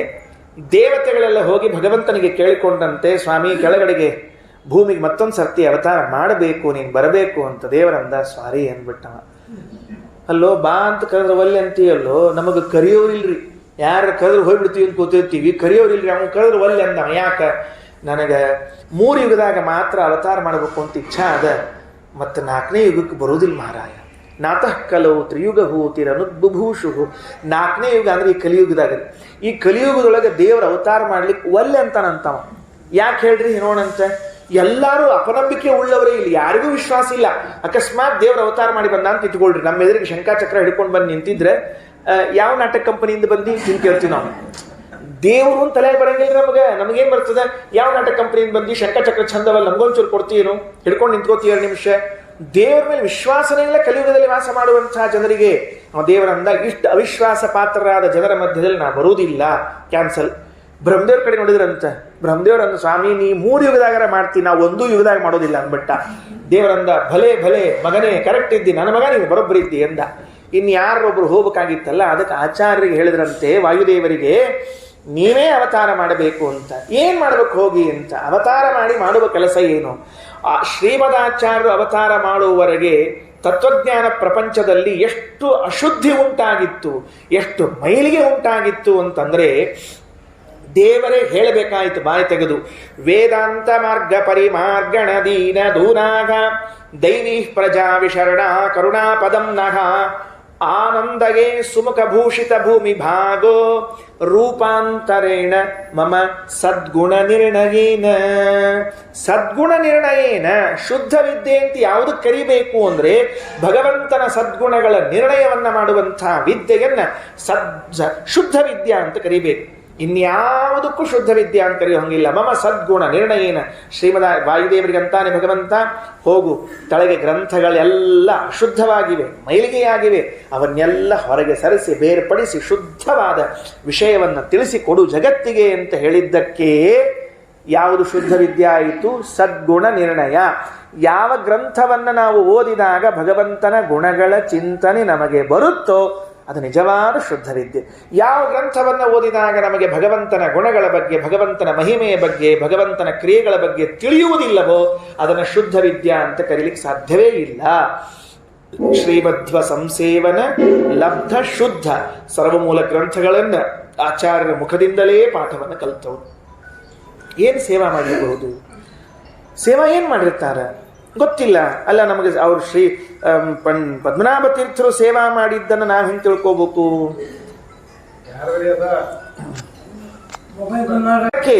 ಏನು ಸೇವೆಯನ್ನ ಮಾಡಿರಬಹುದು? ಶ್ರೀಮದಾಚಾರ್ಯರ ಸೇವೆಯನ್ನ ಮಾಡಿದ್ದಕ್ಕೆ ಶುದ್ಧ ವಿದ್ಯೆಯನ್ನು ಪಡೆದಿದ್ದಾನೆ. ಶುದ್ಧ ವಿದ್ಯಾ ಅನ್ನೋದಕ್ಕೆ ಒಂದಂಶ ಹೇಳಿದ್ದೀನಿ. ಶ್ರೀಮದಾಚಾರ್ಯರ ಶಾಸ್ತ್ರವೇ ಶುದ್ಧ ವಿದ್ಯಾ, ಇನ್ನು ಉಳಿದದ್ದು ಶುದ್ಧ ವಿದ್ಯೆ ಅಲ್ಲ ಎಂಬುದನ್ನು ಸ್ಪಷ್ಟವಾಗಿ ತಿಳಿಯಬೇಕು. ಹಾಗಾದರೆ ಶುದ್ಧ ವಿದ್ಯೆಯಿಂದ ನಮಗೇನು ದೊರೀತದೆ ಫಲ ಎಂಬುದೊಂದು ಬೇಕಲ್ಲ, ಅದನ್ನು ನೆಕ್ಸ್ಟ್ ತಗೊಳ್ಳೋಣ ಅಂತ. ಸೇವಾ ಏನು ಮಾಡಿದರು ಅಂತ ಒಂದು ಪ್ರಶ್ನೆ. ಗುರುಗಳ ಸೇವಾ ಮಾಡಬೇಕು ಅಂತ ಹೇಳ್ತಿರ್ತಾರೆ ನಮ್ಮಲ್ಲಿ ಕೆಲವರೆಲ್ಲ. ಸೇವಾ ಅಂದ್ಕೊಳ್ಳಿ ನಾವೇನು ತಿಳ್ಕೊಂಡಿರ್ತೀವಿ, ಹೋಗೋದು, ಕಾಲು ಒತ್ತೋದು, ಗುರುಗಳಿಗೆ ಅವ್ರ ಮನೆ ಕಸ ಬೆಳೆದು ಕೊಡೋದು, ನೀರು ಹಾಕೋದು, ಹಿಂದಕ್ಕೆಲ್ಲ ಹಿಂಗೆ ಇದು ನೋಡಿ. ಮತ್ತು ಸೇವಾ ಗುರುಗಳ ಮನೆಯಾಗಿದ್ದು ಸೇವಾ ಮಾಡೋದು ಮತ್ತೆ ಇದೇ ಇರ್ತಿತ್ತು. ಅಷ್ಟು ಅಡಿಗೆ ಮಾಡೋದು, ಅವ್ರಿಗಿಷ್ಟು ಬಡಿಸೋದು, ಅವ್ರ ಗ್ರಂಥ ತೊಗೊಂಡು ಹೋಗೋದು, ದೇವ್ರ ಪೂಜಾಕ್ಕೆ ಅನುಕೂಲ ಮಾಡಿಕೊಡೋದು, ಇಷ್ಟೇನಾ ಸೇವಾ ಎಂಬುದಕ್ಕೆ? ಇಷ್ಟೇ ಸೇವಾ ಅಂತ ತಿಳ್ಕೊಳ್ಬೇಕಾ? ನಾರಾಯಣ ಪಂಡಿತಾಚಾರ್ಯರು ಸುಮಧ್ವ ವಿಜಯದಲ್ಲಿ ಹೇಳುವಾಗ ನಿಜವಾದ ಅರ್ಥದಲ್ಲಿ ಪದ್ಮನಾಭ ತೀರ್ಥರು ಏನು ಸೇವಾ ಮಾಡ್ಯಾರ ಅಂತ ಹೇಳಿಗತ್ತಾರ. ಆಚಾರ್ಯರು ಬದರಿ ಯಾತ್ರೆಯನ್ನು ಮುಗಿಸ್ಕೊಂಡು ಬಂದ್ರಂತ. ಮೊದಲನೇ ಸರ್ತಿ ಬದರಿಗೆ ಹೋಗಿದ್ರು, ಬರುವಾಗ ಗೋದಾವರಿ ತೀರದಲ್ಲಿ ಫಸ್ಟ್ ಟೈಮ್ ಭೇಟಿ ಆದ್ರಂತೆ ಪದ್ಮನಾಭ ತೀರ್ಥರಿಗೆ. ಪೂರ್ವಾಶ್ರಮ ಇನ್ನೂ ಶೋಭನ ಭಟ್ಟರು ಅಂತ ಹೆಸರಿತ್ತವರಿಗೆ. ಶೋಭನ ಭಟ್ಟರು ಅಂತ ಹೆಸರಿದ್ದವರು ಬಂದರು, ನದಿ ಗೋದಾವರಿ ತೀರದಲ್ಲಿ ಬಂದಿದ್ದಾರೆ. ದೊಡ್ಡ ಸಭೆ, ಹಿಂಗೆ ನೀವೆಲ್ಲ ಹೆಂಗೆ ಕೂತಿದ್ದಿರಲ್ಲ ಹಂಗೆ ಸಭೆಯಲ್ಲಿ ಕೂತಿದ್ದಾರೆ ಜನ ಎಲ್ಲ. ಆ ಸಭೆಯಲ್ಲಿ ಪದ್ಮನಾಭ ತೀರ್ಥರು ಪೀಠದ ಮೇಲೆ ಕೂತ್ಕೊಂಡಿದ್ದು, ದೊಡ್ಡ ಪೀಠದ ಮೇಲೆ ಕೂತಿದ್ದಾರೆ, ವಾಕ್ಯಾರ್ಥ ಮಾಡ್ತಾ ಇದ್ದಾರೆ. ವಾರ್ತೆ ಬಂತು, ಜಗದ್ಗುರುಗಳಾದ ಶ್ರೀಮದ್ ಆಚಾರ್ಯರು ಬರ್ತಿದ್ದಾರೆ ಅಂತ ವಾರ್ತೆ ಬಂತು. ಅಷ್ಟೇ ಸರಸರ ಅಂತ ಇಳಿದು ಸನ್ಯಾಸಿಗಳು ಬರ್ತಿದ್ದಾರೆ, ಒಂದು ದಾರ್ಶನಿಕ ಆಚಾರ್ಯ ಬರ್ತಿದ್ದಾರೆ. ಯಾಕೆಂದ್ರೆ ಅಷ್ಟೊತ್ತಿಗೆ ಆಚಾರ್ಯರ ಗ್ರಂಥಗಳು, ಆಚಾರ್ಯರ ವಾದಗಳು ಜಗತ್ತಿನ ತುಂಬ ಪ್ರಸಿದ್ಧಿ ಪಡೆದಾಗಿತ್ತು. ಆಚಾರ್ಯರು ಬರ್ತಿದ್ದಾರೆ, ಶ್ರೀಮದ್ ಆನಂದ ತೀರ್ಥರು ಬರ್ತಿದ್ದಾರೆ ಅಂತ ಪೀಠ ತಾವು ಹೇಳಿದ ಆಸನವನ್ನು ಬಿಟ್ಟು ಕೆಳಗಿಳಿದು ಆಚಾರ್ಯರಿಗೆ ಕರೆದು ಕೂಡಿಸಿ ಅವರ ತೆಳಗಡೆಗೆ ನಿಂತುಕೊಂಡು ಅವರ ಮುಖದಿಂದ ಭಾಷ್ಯದ ಪಾಠವನ್ನು ಕೇಳಿದ್ರಂತೆ. First time. ಯಾರು ಕೇಳಿದ್ದು ಮೊದಲನೇ ಸರ್ತಿ? ಶೋಭನ ಭಟ್ಟರು. ನಾರಾಯಣ ಪಂಡಿತಾಚಾರ್ಯರು ದಾಖಲೆ ಮಾಡಿ ಇಡ್ತಾರೆ. ಯಸ್ತು ತಾರ್ಕಿಕ ಶಿಖಾಮಣಿ ಸುಧೀಹಿ ವರ್ತಮಾನ ಸಮಯಾನ್ ನಿರಾಕರೋತ್ ವೇದ ಭಾರತ ಪುರಾಣ ನಿಷ್ಠಿತೋ ಭಾಷ್ಯಮೇತದ ಅಶೃಣೋತ್ಸ ಮಧ್ವತಃ. ಆಚಾರ್ಯರ ಬಾಯಿಂದಲೇನೇ ಭಾಷ್ಯವನ್ನು ಕೇಳಿದ್ರಂತೆ. ನೋಡ್ರಿ, ಈಗ ಶ್ರೀಮದಾಚಾರ್ಯರು ಭಾಷ್ಯವನ್ನು ರಚಿಸಿಕೊಟ್ಟು 800 ವರ್ಷಗಳಾಗಿ ಹೋದ ಮೇಲೆ ನಾವು ಭಾಷ್ಯದ ಪಾಠವನ್ನು ಪ್ರವಚನವನ್ನು ಹೇಳಿದರೆ ಕುಳಿತ ನೀವೆಲ್ಲರೂ ಕೂಡ ಒಂದು ಆಸ್ವಾದನೆ ಮಾಡ್ತೀರಿ, ಒಂದು ರುಚಿಯನ್ನು ಪಡಿತೀರಿ. ಏನು ಎಷ್ಟು ಚಂದದಪ್ಪ ಮಹಾರಾಯ ಆಚಾರ್ಯ ಬರೆದ ಗ್ರಂಥ ಅಂತ ನಾವು ಹೇಳಿದರೆ, ಶ್ರೀಮದ್ ಆಚಾರ್ಯರೇ ಬರೆದವರು ಹೇಳಿದರೆ ಏನಾಗಿರ್ಲಿಕ್ಕಿಲ್ಲ. ವಿಚಾರ ಮಾಡಿ ನೋಡ್ರಿ ಅದನ್ನು. ಎದುರಿನಲ್ಲಿ ಕುಳಿಸಿಕೊಂಡು ಪದ್ಮನಾಭ ಶೋಭನ ಭಟ್ಟರಿಗೆ ಪ್ರವಚನವನ್ನು ಮಾಡಿ ಆದ ಮೇಲೆ ಒಂದು ಪರ್ಮಿಷನ್ ತಗೊಂಡ್ರಂತೆ ಪದ್ಮನಾಭ ತೀರ್ಥರು. ಯಾರ ಕಡೆಯಿಂದ? ಆಚಾರ್ಯ ಕಡೆಯಿಂದ. ಶೋಭನ ಭಟ್ಟರು, ಸ್ವಾಮಿ ಒಂದು ಪರ್ಮಿಷನ್ ಕೊಡಬೇಕೇನು, ನಿಮ್ಮ ಭಾಷ್ಯದ ಪ್ರಸಾರದ ಕಾರ್ಯಕ್ರಮವನ್ನು ನಾನು ಹಮ್ಮಿಕೊಳ್ಬೇಕು ಅಂತ ಇಟ್ಕೊಂಡಿದ್ದೇನೆ. ಕೇಳಿದ ಕೂಡಲೇ ಎಂತಹ ಅದರಲ್ಲಿ ಆಸಕ್ತಿ ಬಂತು ನೋಡ್ರಿ. ಏನಂದ್ರು, ನೀವು ಹೇಳಿದ ಭಾಷ್ಯವನ್ನು ಜಗತ್ತಿನ ತುಂಬ ಪ್ರಸಾರ ಮಾಡಬೇಕು ಅಂತ ನನಗೆ ಇಚ್ಛೆ ಇದೆ. ಇದೇ ಪದ್ಮನಾಭ ತೀರ್ಥರು ಮಾಡಿದ ಸೇವಾ. ಯಾವ ಸೇವಾ ಮಾಡಿದ್ದು? ಆಚಾರ್ಯರ ಗ್ರಂಥಗಳನ್ನು ತಲೆ ಮೇಲೆ ಹೊತ್ತುಕೊಂಡು ಜಗತ್ತಿನ ಮೂಲೆಗಳಿಗೆ ಹೋಗಿ ಮುಟ್ಟಿಸಿದ್ರಲ್ಲ, ಭರತಖಂಡದ ಮೂಲೆಗೆ ಹೋಗಿ ಮುಟ್ಟಿಸಿದ್ರಲ್ಲ. ಇದಕ್ಕಿಂತ ದೊಡ್ಡ ಸೇವಾ ಇನ್ನೇನು ಮಾಡ್ಲಿಕ್ಕೆ ಸಾಧ್ಯ ಅದ? ಹೆಂಗಿರಬೇಕು ಅಂದರೆ, ಆ ಗ್ರಂಥವನ್ನು ಕೇಳಿದ ಕೂಡಲೇ ನಾವು ಇದನ್ನು ಯಾವಾಗ ಇನ್ನೊಬ್ಬರಿಗೆ ಹೇಳ್ತೀವಿ, ಇದನ್ನು ಇನ್ನೊಬ್ಬರಿಗೆ ಯಾವಾಗ ಮುಟ್ಟಿಸ್ತೀವಿ ಅಂತ ಆಶಾ ಬರ್ತಿರ್ಬೇಕು. ಕೇಳಿದ ಮೇಲೆ ನಾವು ಒಬ್ಬನ ಕೇಳಿದ್ದಪ್ಪ ಛಲೋ ಆಯ್ತು, ಮತ್ತೊಬ್ಬರಿಗೆ ಇದು ಕಿವಿಗೆ ಬೀಳಲಿಲ್ಲ ಪುಣ್ಯಕ್ಕೆ ಅಂತ ಅನಿಸ್ಬಾರ್ದ್ರಿ. ಕೆಲವು ಹಂಗೆ ಆಗ್ತಿರ್ತದೆ, ಕೇಳಿದ್ಮೇಲೆ ಸಾಕ್ಬಿಡ್ರಿ ನಿಮ್ಮ ಪ್ರವಚನ ಅದಲ್ಲೋ ಇಲ್ಲೇ ಮುಗಿಸ್ರಿ, ಮತ್ತೆ ಮಂದಿಗೆಲ್ಲ ಹೇಳಿಕ್ಕೆ ಹೋಗಬೇಡ್ರಿ ಅಂತ. ಹಾಗಾಗಬಾರ್ದು, ಕೇಳಿದ ಕೂಡಲೇ ಮತ್ತೆ ಹೇಳಬೇಕು ಅಂತ. ಶುಕಾಚಾರ್ಯರು ಭಾಗವತ ಕೇಳಿದ್ರಂತೆ ವೇದವ್ಯಾಸ ದೇವರ ಬಾಯಿಂದ. ಕೇಳಿದ ಮುಂದಿನ ಕ್ಷಣಕ್ಕೆ ಅವ್ರಿಗೆ ಏನು ಆನಂದ ಆಯಿತು ಭಾಗವತ ಕೇಳಿ, ಎಂಥ ವೈರಾಗ್ಯ ಬಂದು ಹೋಯಿತು ಅಂದರೆ, ಎಂ ಪ್ರವ್ರಜಂತಮನುಪೇತಮಪೇತ ಕೃತ್ಯಂ. ಹೊರಟೇ ನಿಂತರು. ಯಾಕ? ನಾ ಈ ಭಾಗವತವನ್ನು ಯಾರಿಗೆ ಮುಟ್ಟಿಸ್ಲಿ? ಬಂದ್ರು ಹಸ್ತಿನಾವತಿಗೆ ಬಂದು ಪರೀಕ್ಷಿತ ರಾಜನಿಗೆ ಮುಟ್ಟಿಸೋ ತನಕ ತೃಪ್ತಿ ಇಲ್ಲ ಅವರಿಗೆ. ಹಾಗಾದ್ರೆ ಗ್ರಂಥ ಕೇಳಿದ ಕೂಡಲೇ ನಮಗೇನು ಬುದ್ಧಿ ಬರಬೇಕು? ಇದನ್ನು ಯಾರಿಗೆ ಹೇಳಲಿ ಅನ್ನಬೇಕು. ಶ್ರೀಮದಾಚಾರ್ಯರ ಭಾಷ್ಯವನ್ನ ಕೇಳಿದ ಕೂಡಲೇ ಪದ್ಮನಾಭ ತೀರ್ಥರಿಗೆ ಆದ ಆಸೆ ಏನು ಅಂತ ಕೇಳಿದ್ರೆ, ನಾನು ಇದನ್ನು ಎಲ್ಲ ಕಡೆಗೆ ಪ್ರಚಾರಕ್ಕೆ ತಗೊಂಡು ಹೋಗ್ತಾ ಇದ್ದೀನಿ, ನೀವು ಒಪ್ಪಿಗೆ ಕೊಡಬೇಕು ಅಂತ. ಆಚಾರ್ಯರು ಅಸ್ತು ಅಂದರೆ ಸಭೆಗಳಲ್ಲಿ ಬರಬೇಕಂತೆ. ಶ್ರೀಮದಾಚಾರ್ಯ ಭಾಷ್ಯ, ಅದರ ಸೇವಾ ಹೆಂಗೆ ಮಾಡಿದ್ರು, ಭಾಷ್ಯದ ಬಗ್ಗೆ, ಶ್ರೀಮದಾಚಾರ್ಯ ಗ್ರಂಥಗಳ ಬಗ್ಗೆ ಪದ್ಮನಾಭ ತೀರ್ಥರು ಕೊಟ್ಟ ಅವತ್ತಿನ ಕಾಲದ ಒಂದು ಅದ್ಭುತ ದೃಷ್ಟಾಂತ, ಪರಮಾದ್ಭುತ ದೃಷ್ಟಾಂತ. ಪ್ರಾಯ ನಾರಾಯಣ ಪಂಡಿತಾಚಾರ್ಯ ಅದನ್ನು ಹೆಂಗೆ ಕೇಳಿಸ್ಕೊಂಡ್ರು, ಪದ್ಮನಾಭ ತೀರ್ಥರು ಅವತ್ತು ಸಭೆಗಳಲ್ಲಿ ಮಾಡಿದ ಉಪನ್ಯಾಸವನ್ನು ಅದು ಹೆಂಗೆ ದಾಖಲಿಸಿದ್ರು, ನಾರಾಯಣ ಪಂಡಿತಾಚಾರ್ಯರಿಗೆ 1000 ಬಾರಿ ನಮಸ್ಕಾರ ಮಾಡಬೇಕು, 1000 ಬಾರಿ. ಯಾಕೆಂದ್ರೆ ಪದ್ಮನಾಭ ತೀರ್ಥರು ಸೇವಾ ಮಾಡಿದ್ದು ನಮ್ಗೆ ಗೊತ್ತೇ ಆಗ್ತಿರ್ಲಿಲ್ಲ. ಬರೀ ಏನೋ ಆಚಾರ ಪೂಜಾ ಕೂತಿದ್ರು, ಬಾಜು ಗಿಂಡಿ ತಂದಿಟ್ರು, ಮಿಳ್ಳಿ ತಂದಿಟ್ರು, ಮಂಗಳಾರತಿ ಹಚ್ಕೊಟ್ರು, ಇಷ್ಟ ಆಗ್ತಿದ್ವು ಒಂದು ತಲೆಯಾಗ. ಅದನ್ನೆಲ್ಲಕ್ಕಿಂತ ಮಿಗಿಲಾಗಿ ಸೇವೆ ಮಾಡಿದ್ದಾರೆ ಎಂಬುದನ್ನು ದಾಖಲಿಸಿ ಇಟ್ಟಿದ್ದಾರಲ್ಲ. ನಾರಾಯಣ ಪಂಡಿತಾಚಾರ್ಯರಿಗೆ ಸಹಸ್ರಮಾನಗಳು ಕಳೆದ್ರು ಎಲ್ಲ ಮಾಧ್ವರು ತಲೆಬಾಗಿಸಿಕೊಂಡಿರಬೇಕು. ಏನಂತಾರೆ? ಹೌದು, ಅಷ್ಟೊತ್ತಿಗೆ ಬೇರೆ ಭಾಷ್ಯಗಳನ್ನು ಓದಿರಲಿಲ್ವಾ ಪದ್ಮನಾಭ ತೀರ್ಥರು? ನಾಪರೇಶು ರತಿಮಾಯೋ ಕ್ವಚಿತ್ ಭಾಷ್ಯಮದ್ಭುತ ಮಿದಂ ಸಶುಶ್ರವಾನ್. ಬೇರೆ ಭಾಷ್ಯಗಳಿದ್ದವು ಸೂತ್ರಕ್ಕೆ. ಅವತ್ತಿನ ಕಾಲದಲ್ಲಿ ಏನು ಎಲ್ಲ ಭಾಷ್ಯಗಳು ಉಪಲಬ್ಧ ಇದ್ದುವು. ಬೇರೆ ಬೇರೆ ಎಲ್ಲ ಭಾಷ್ಯಗಳನ್ನು ಓದಿದರೂ ಅವುಗಳಲ್ಲಿ ಇಷ್ಟು ರುಚಿ ಬರಲಿಲ್ಲಂತೆ. ಎಷ್ಟು ರುಚಿ ಶ್ರೀಮದಾಚಾರ್ಯ ಗ್ರಂಥವನ್ನು ಓದಿದ ಮೇಲೆ ರುಚಿ ಬಂತಲ್ಲ, ಅಷ್ಟು ರುಚಿ ಬೇರೆ ಗ್ರಂಥ ಓದಿದಾಗ ಬರಲಿಲ್ಲವಂತೆ ಪದ್ಮನಾಭ ತೀರ್ಥರಿಗೆ. ದೃಷ್ಟಾಂತ ಕೊಡ್ತಾರೆ, ಅಚ್ಚ ಪಿಚ್ಚ ಇವ ವಾಂಛತಿ ತರತ ಅಂತ. ಒಮ್ಮೆ ಇದು ಏನಂತಾರೆ ಅದಕ್ಕೆ, ಜೇನು, ಹಂಸ, ಅದು ಒಮ್ಮೆ ಕಮಲದ ಜೇನನ್ನು ಕಂಡ ಮೇಲೆ, ಸ್ವಾದವನ್ನು ಕಂಡ ಮೇಲೆ ಮತ್ತೊಂದು ಹೂಗಳಿನ ಜೇನವನ್ನು ಕುಡಿಬೇಕು ಅಂತ ಅಪೇಕ್ಷೆ ಪಡುವುದೇ ಇಲ್ಲ. ಅದು ನದಿಯೊಳಗಿರ್ತದೆ, ಅಲ್ಲೇ ಬೆಳೆದಿರ್ತಾವ ಕಮಲಗಳು.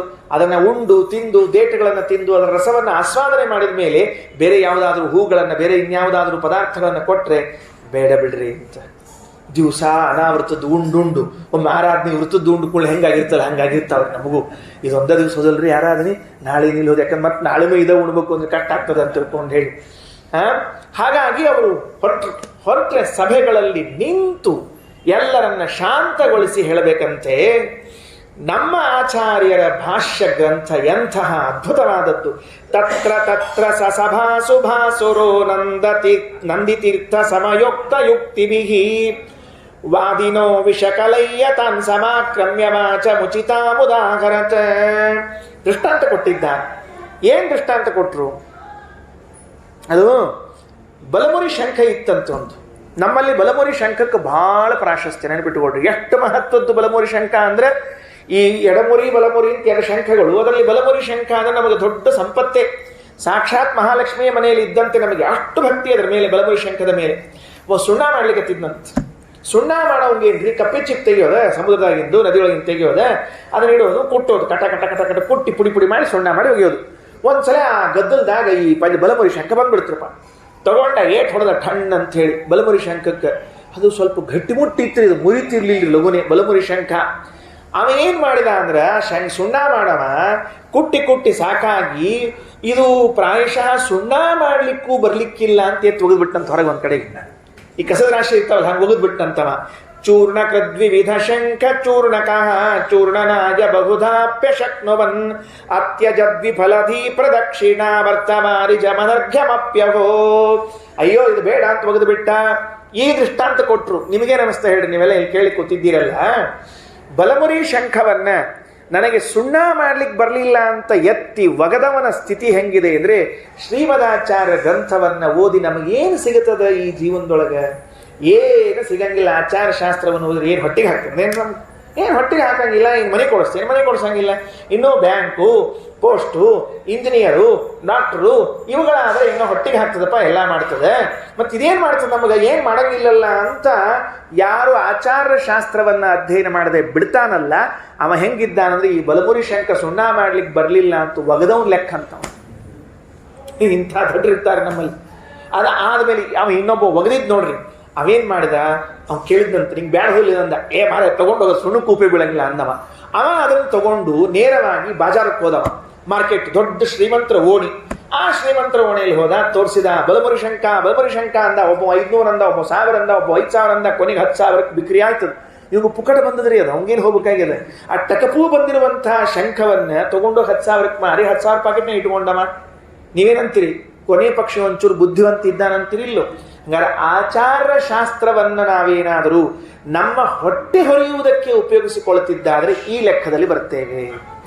ನಮ್ಮ ಹೊಟ್ಟೆ ಹೊರಿಬೇಕಲ್ಲ, ಏನ್ ಮಾಡ್ಬೇಕು? ಮತ್ತಿನ್ನ ನಮಗೆಲ್ಲಿ ಪೋಸ್ಟಿಂಗ್ ಆಗ್ತದೆ, ನಮಗೆಲ್ಲಿ ಚಾರ್ಜ್ ಕೊಡ್ತಾರ, ಯಾವ ಮಟ್ಟಕ್ಕೆ ನಮ್ಮ ಮ್ಯಾನೇಜರ್ ಮಾಡ್ತಾರ, ಎಲ್ಲಿ ಡ್ಯಾಮೇಜರ್ ಮಾಡ್ತಾರ ಅಂತ ಕೂತಿರ್ತೀವಲ್ಲ, ಅವೆಲ್ಲ ಎದುರದ್ದು ಅಂದ್ರೆ ಈ 2ನೇ ಲೆಕ್ಕದಲ್ಲಿ ಬರ್ತಿರ್ತಾರೆ. 3ನೇದು ಯಾವುದು ಅಂತ ಕೇಳಿದ್ರೆ ಹೇಳ್ತಾರೆ, ಅವ ಅದನ್ನು ತಗೊಂಡು ಹೋದ್ನಂತೆ. ಯಾರು ಕೊಂಡ್ಕೊಂಡಿದ್ನಲ್ಲ, ಕ್ರೀತವಾನ್ ನರಪತಿ ಮಹಾದರಂ ಸಾದರಂ ಪುನರುದಾರ ಚೇಷ್ಟಿತ, ಅದನ್ನು ತೆಗೆದುಕೊಂಡು ಮನೆಗೊಯ್ದು ಆ ಶ್ರೀಮಂತನೋ ರಾಜನೋ ತೆಗೆದುಕೊಂಡವನು ದೇವರ ಕಟ್ಟೆಯ ಮೇಲೆ ಒಂದು ಒಳ್ಳೆ ಮಣೆ ಹಾಕಿ ಪೀಠ ಇಟ್ಟು ಅದರ ಮೇಲೆ ಆ ಬಲಮುರಿ ಶಂಖವನ್ನು ಇಟ್ಟು ಪೂಜೆಯನ್ನ ಮಾಡ್ಲಿಕ್ಕೆ ಪ್ರಾರಂಭ ಮಾಡಿದ್ನಲ್ಲ, ಅರ್ಚಯನ್ ಸತತ ಮಾಪ ಸಂಪದ ಯಾನತ ವಚನ ಚಿತ್ತ ಗೋಚರಾಹ, ಅವನಿಗೆ ಸಂಪತ್ತು ಎಷ್ಟು ಬಂತು ಅನ್ನುವುದನ್ನು ನಾವು ಬಾಯಲ್ಲಿ ಹೇಳಲಿಕ್ಕೆ ಸಾಧ್ಯ ಇಲ್ಲ. ಪಂಡಿತಾಚಾರ್ಯರಂತಾರೆ, ಅದಕ್ಕೆ ಕೊನೆಗೊಂದು ಉದ್ಗಾರ ತೆಗಿತಾರೆ, ಶಾಸ್ತ್ರ ಕಲ್ಪಕ ತರೋ ರಮುಷ್ಯಕ ಪ್ರಾಪ್ನುಯಾತ್ ಸಕಲಮಪ್ಯಹೋ ಫಲಂ. ಇದು ಶಾಸ್ತ್ರ ಕಲ್ಪವೃಕ್ಷ. ಶ್ರೀಮದಾಚಾರ್ಯ ಶಾಸ್ತ್ರವೆಂಬ ಕಲ್ಪವೃಕ್ಷವನ್ನ ಸೇವಾ ಮಾಡಿ ಯಾರು ಪೂರ್ಣ ಫಲ ಪಡ್ಕೊಳ್ಳಿಕ್ಕೆ ಸಾಧ್ಯ ಅದ, ಒಬ್ಬರಿಗೆ ಸಾಧ್ಯ, ಚತುರ್ಮುಖ ಬ್ರಹ್ಮದೇವರಿಗೆ ಇನ್ಯಾರಿಗೆ ಇಲ್ಲವೇ ಇಲ್ಲ ಅಂತ ಹೇಳಿ ಈ ದೃಷ್ಟಾಂತಗಳನ್ನು ಕೊಟ್ಟು ಯಾರು ಪದ್ಮನಾಭ ತೀರ್ಥರು ಸಭೆಗಳಲ್ಲಿ ಶ್ರೀಮದಾಚಾರ್ಯ ಗ್ರಂಥದ ಸೇವೆಯನ್ನು ಮಾಡಿದ್ದಾರಂತೆ. ಅದನ್ನೆಲ್ಲ ಮನಸ್ಸಿನಲ್ಲಿ ಇಟ್ಟುಕೊಂಡಿರುವಂತಹ ಶ್ರೀಮಠ್ ಟೀಕಾಕೃತ್ಪಾದರು ಶ್ರೀಮಧ್ವ ಸಂಸೇವನ ಲಬ್ಧ ಶುದ್ಧ ವಿದ್ಯಾಸುಧಾಂಬೋದಿದಯೋ ಬಲಾಗೆ ಕೃಪಾಲವಃ ಪಂಕಜನಾಭ ತೀರ್ಥಾ ಕೃಪಾಲವಸ್ಯಾನ್ಮಯಿ ನಿತ್ಯಮೇಷಾಂ ಸ್ತೋತ್ರ ಮಾಡ್ತಾ ಇದ್ದಾರೆ. ಏನು ಆಶ್ಚರ್ಯ ಅಲ್ಲ. ಇಂಥವರು ನಮಗೆ ಪದ್ಮನಾಭ ತೀರ್ಥರು ಅಂತ ತಿಳಿಸಿಕೊಟ್ಟಿದ್ದಾರೆ. ಶ್ರೀಮಧ್ವ ಸಂಸೇವನ ಲಬ್ಧ ಶುದ್ಧ ವಿದ್ಯಾ ಸುಧಾಂಭೋ ನಿಧಯೋ ಮಲಾಗೇ. ಅಷ್ಟೇ ಅಲ್ಲ, ಅವರಲ್ಲಿ ಪ್ರಾರ್ಥನಾ ಮಾಡ್ಕೊಳ್ಳೋದೇನು, ಕೃಪಾ ಲವಹ, ಅವರು ಕೃಪಾಪೂರ್ಣರು, ನಮ್ಮ ಮೇಲೆ ಒಂದು ಚೂರು ಕೃಪೆಯನ್ನ ಮಾಡಿದರೆ ಪರಮಾನುಗ್ರಹವಾಗುತ್ತೆ ಅಂತ ಕೇಳಿಕೊಂಡಿದ್ದ. ಇದಿಷ್ಟು ಟೀಕಾಕೃತ್ಪಾದರು ಪದ್ಮನಾಭ ತೀರ್ಥರ ಬಗ್ಗೆ ಮಾಡಿರುವಂತಹ ಸ್ತೋತ್ರ. ಇದನ್ನು ನಾವು ನಿತ್ಯದಲ್ಲೂ ಹೇಳಬೇಕು.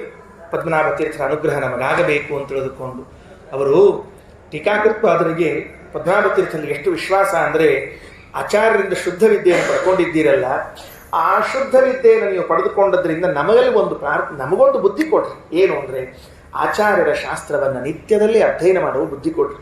ನಾವಿಲ್ಲಿದ್ದವರು ಪುರುಷರು ಮಾತ್ರ ಅಂತ ತಿಳ್ಕೊಬೇಡ್ರಿ, ಸ್ತ್ರೀಯರೂ ಅಷ್ಟೇ. ಆಚಾರ್ಯ ಶಾಸ್ತ್ರ ಶ್ರವಣಕ್ಕೆ ಎಲ್ಲರೂ ಅಧಿಕಾರಿಗಳು. ಶಾಸ್ತ್ರವನ್ನು ಶ್ರವಣ ಮಾಡಲಿಕ್ಕೆ ಎಲ್ಲರಿಗೂ ಅಧಿಕಾರ ಇದ್ದಾಗ ಕೆಲವರು ಗ್ರಂಥ ಪೂರ್ವಕವಾಗಿ ಅಧ್ಯಯನ ಮಾಡ್ತಾರೆ, ಕೆಲವರು ಗ್ರಂಥ ಹಿಡ್ಕೊಂಡವರು ನೋಡ್ತಾ ಅಧ್ಯಯನ ಮಾಡ್ತಿರ್ತಾರೆ ಅಷ್ಟೇ. ನಾವು ಪುಸ್ತಕ ತಂದಿರಂಗಿಲ್ಲ ಅಂತ ಅರ್ಥ. ಅದಕ್ಕೆ ಹಾಗೆ ಅಧ್ಯಯನ ಮಾಡಬೇಕು. ಒಂದು ದಿವಸವೂ ಕೂಡ ನಾವು ಆಚಾರ್ಯರ ಶಾಸ್ತ್ರವನ್ನ ಕೇಳದೆ ಊಟ ಮಾಡಬಾರದು. ಒಂದು ದಿವಸವೂ ಟೀಕಾಕೃತ್ಪಾದರ ಒಂದು ಪಂಕ್ತಿಯನ್ನು ಶ್ರವಣ ಮಾಡದೆ ಊಟ ಮಾಡಬಾರದು.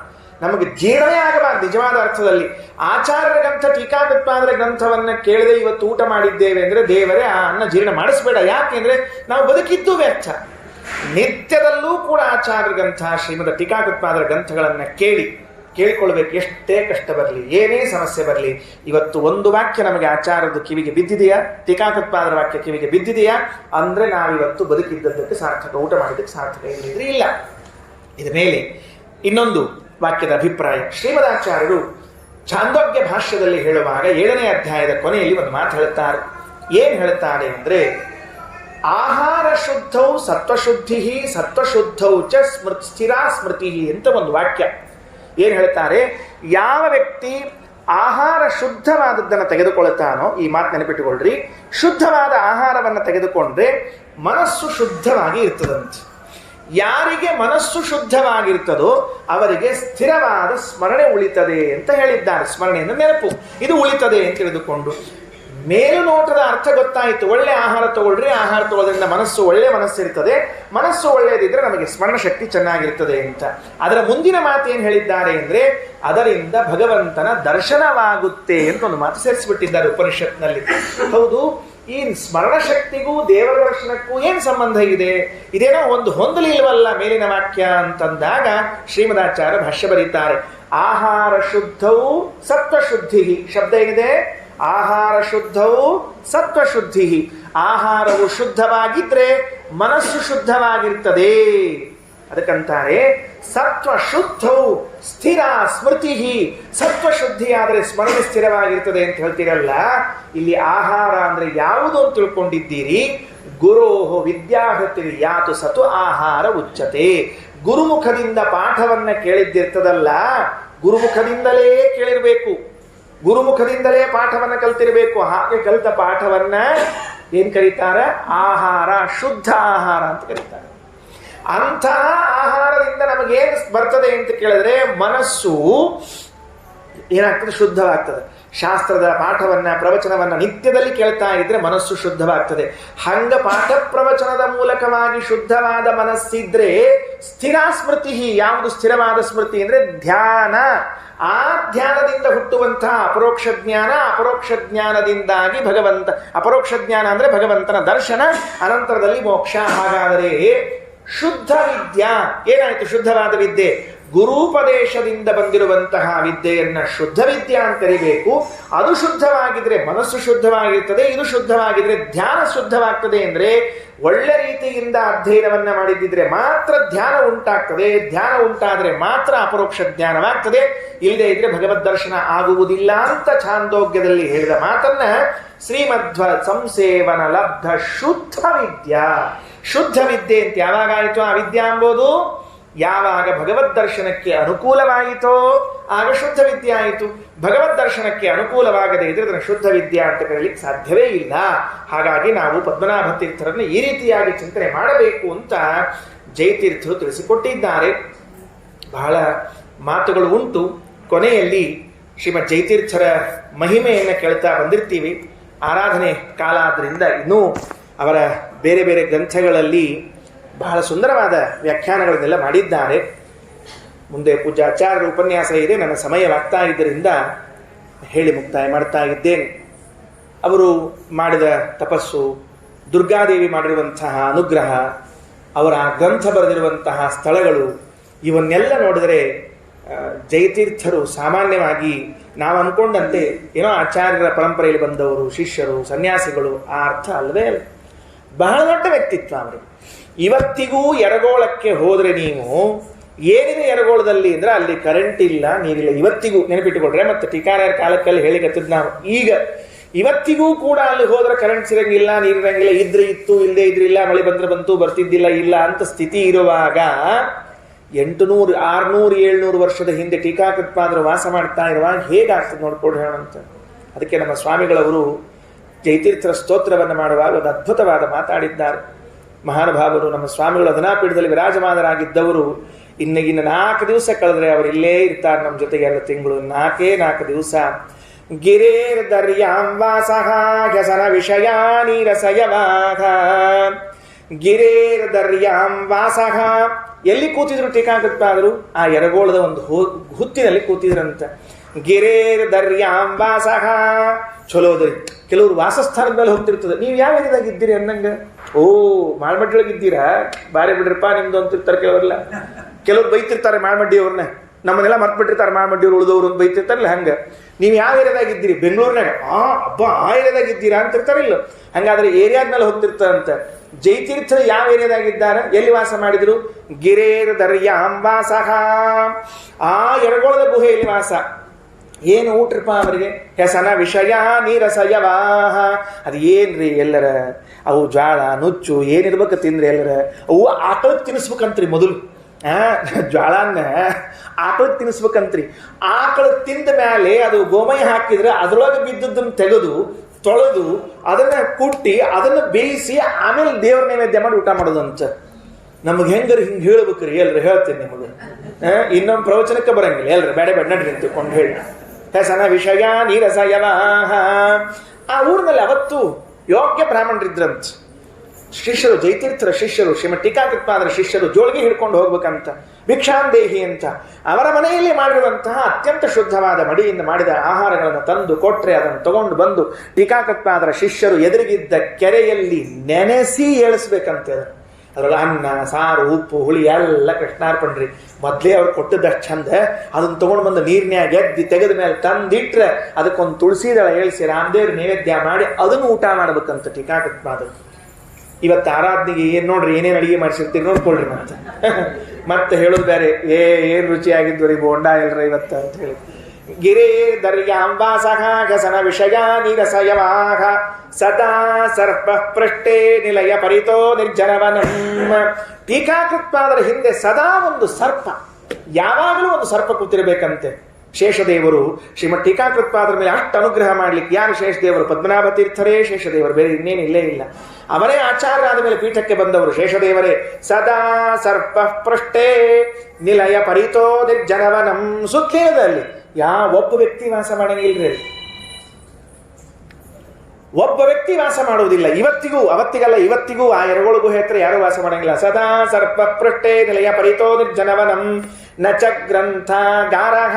ಅಲ್ಲೇನು ಲೈಬ್ರರಿನ ಏನ್ ಪುಸ್ತಕಗಳ ಸಾಮ್ರಾಜ್ಯನ ಸಿಗ್ತದ? ಇಲ್ಲ. ಲಿಖತಿ ಚ ಸುಧಾಂ ಶ್ರೀ ಜಯಮುನಿ. ಅಂತಹ ಪ್ರಸಂಗದಲ್ಲಿ ಅಲ್ಲಿ ಕುಳಿತುಕೊಂಡು ಶ್ರೀಮನ್ ನ್ಯಾಯ ಸುಧಾ ಗ್ರಂಥವನ್ನು ಬರೆದಿದ್ದಾರಲ್ಲ, ಹೆಂಗ್ ಸಾಧ್ಯ ಆಯಿತು? ಏನ್ ಆಹಾರವೇ, ಏನ್ ವಾಸವೇ, ಏನ್ ಜನ ಇದ್ರ ಜೊತೆಗೆ ಹೆಲ್ಪ್ ಮಾಡ್ಲಿಕ್ಕೆ ಏನಿಲ್ಲ. ಗಿರೇರ್ ದರ್ಯಾಂ ವಾಸಃ ಕೆಶನ ವಿಷಯಾನಿ ರಸಯವಾಹ ಸದಾ ಸರ್ಪ ಪೃಷ್ಠೇ ನಿಲಯ ಪರಿತೋ ನಿರ್ಜರವನಂ ನ ಚ ಗ್ರಂಥಾಗಾರಃ ಲಿಖತಿ ಚ ಸುಧಾಂ ಶ್ರೀ ಜಯಮುನಿ. ಕ್ರಿಯಾ ಸಿದ್ಧಿ ಸತ್ವೇ ಭವತಿ ಮಹತಾಂ ನೋಪಕರಣೆ. ಒಂದು ಕಾರ್ಯವನ್ನು ಸಾಧಿಸಬೇಕು ಅಂತ ದೊಡ್ಡವರು ಹೊರಟ್ರೆ ಅವರಿಗೆ ಸಾಮಗ್ರಿಗಳ ಪ್ರಸಂಗ ಇರೋದಿಲ್ಲ, ಮನಸ್ಸಿನ ಪ್ರಸಂಗ ಇರ್ತದೆ. ಮನಸ್ಸು ದೃಢವಾಗಿದ್ರೆ ಎಂತಹ ಕಾರ್ಯವನ್ನು ಸಾಧಿಸಿಕೊಂಡು ಬರ್ತಾರಂತೆ. ಏನ್ ಸಾಮಗ್ರಿಗಳಿದ್ದು? ಟೀಕಾಕೃತ್ಪಾದರಿಗೆ ಶ್ರೀಮನ್ ನ್ಯಾಯ ಸುಧಾ ಗ್ರಂಥವನ್ನು ಬರೆಯುವಾಗ ಕ್ರಿಯಾ ಸಿದ್ಧಿ ಸತ್ವೇ ಭವತಿ ಮಹತಾಂ ನೋಪಕರಣೆ. ಪೆನ್ ಇತ್ತೋ ಇಲ್ಲೋ, ಪೇಪರ್ ಇತ್ತೋ ಇಲ್ಲೋ, ಫ್ಯಾನ್ ಹಾಕಿದ್ರೋ ಇಲ್ಲೋ, ಲೈಟ್ ಇತ್ತೋ ಇಲ್ಲೋ, ಮಧ್ಯಕ್ಕೆ ಬೂಸ್ಟ್ ತಂದು ಕೊಟ್ಟರೋ ಇಲ್ಲೋ, ನಮ್ಮಲ್ಲಿ ಕೇಳ್ತಿರ್ತಾರೆ ನೋಡ್ರಿ ಎಲ್ಲರ. ಒಂದು ಪರೀಕ್ಷಾ ಪಾಸ್ ಆಗ್ಲಿಕ್ಕೆ ಹೊಣೆ ಬಾರಕ್ಕೆ ಅಷ್ಟು ಮಾಡಿದ್ಮೇಲೆ ಫೇಲ್ ಆಗಿರ್ತಾವ್ರಿ ಮತ್ತಿವು. ಏನಿತ್ತು ಅವತ್ತಿನ ದಿವಸ? ಅಂಥ ಸ್ಥಳದಲ್ಲಿ ಕುಳಿತುಕೊಂಡು ಶ್ರೀಮನ್ ನ್ಯಾಯ ಸುಧಾ ಗ್ರಂಥವನ್ನು ಬರೆದ ಮಹಾನುಭಾವರು ಶ್ರೀಮನ್ ಟೀಕಾಕೃತ್ಪಾದರು ಅಂತ ನಮ್ಮ ಸ್ವಾಮಿಗಳವರು, ಮಹಾಸ್ವಾಮಿಗಳವರು ಅದನಾಪೀಠದಲ್ಲಿ ವಿರಾಜಮಾನರಾದವರು ಸ್ತೋತ್ರವನ್ನು ಮಾಡಿದ್ದಾರೆ. ಗಿರೇರ್ದರ್ಯಾಂ ವಾಸಃ ಹ್ಯಸನ ವಿಷಯಾನಿ ರಸಯವಾಹ ಸದಾ ಸರ್ಪ ಪೃಷ್ಠೇ ನಿಲಯ ಪರಿತೋ ನಿರ್ಜನವನಂ ನ ಚ ಗ್ರಂಥಾಗಾರಃ ಲಿಖತಿ ಚ ಸುಧಾಂ ಶ್ರೀ ಜಯಮುನಿ. ಕ್ರಿಯಾ ಸಿದ್ಧಿ ಸತ್ವೇ ಭವತಿ ಮಹತಾಂ ನೋಪಕರಣೆ. ಅಂತಹ ಜಯತೀರ್ಥರ ಒಂದು ಆರಾಧನಾ ಮಹೋತ್ಸವ ಇವತ್ತಿನ ದಿವಸ ಈ ಮಾಧ್ವ ವಿದ್ಯಾಪೀಠದಲ್ಲಿ ಅತ್ಯಂತ ಶ್ರದ್ಧಾಭಕ್ತಿಗಳಿಂದ ನಡೆಯುವಂತಹದ್ದಾಗಿದೆ. ಈ ಸಂದರ್ಭದಲ್ಲಿ ನನಗೆ ಒಂದೆರಡು ಮಾತನ್ನು ಆಡಲಿಕ್ಕೆ ಅವಕಾಶ ಮಾಡಿಕೊಟ್ಟಿರುವಂತಹ ಮಾಧ್ವ ವಿದ್ಯಾಪೀಠದ ಎಲ್ಲ ಪದಾಧಿಕಾರಿಗಳಿಗೂ ನನ್ನ ಹೃತ್ಪೂರ್ವಕವಾದ ಅಭಿನಂದನೆಗಳನ್ನು ಸಲ್ಲಿಸ್ತಾ ಇದ್ದೇನೆ. ಪೂಜ್ಯಾಚಾರ್ಯರು ನಮ್ಮ ತಂದೆಯವರು ಮೊದಲೇ ಉಪನ್ಯಾಸ ಮಾಡುವಂಥ ಅವಕಾಶ ಮಾಡಿಕೊಟ್ಟರು. ಅವರಿಗೂ ಶಿರವಾಗಿ ನಮಸ್ಕಾರವನ್ನು ಮಾಡ್ತಾ, ನಮ್ಮ ರಾಜೀವ್ ಕುಲಕರ್ಣಿಯವರು ಇವತ್ತೊಂಚೂರು ವಿಶೇಷವಾಗಿ ನಮಗೆ ಬರಲಿಕ್ಕೆ ಆಹ್ವಾನವನ್ನು ಕೊಟ್ಟಿದ್ದರು. ಅವರಿಗೂ ಅವರ ಕುಟುಂಬದವರೆಲ್ಲರಿಗೂ ಕೂಡ ದೇವರು ಅನುಗ್ರಹವನ್ನು ಮಾಡಲಿ ಅಂತ ಹೇಳ್ತಾ ಶ್ರೀಕೃಷ್ಣ ಅಸ್ತು.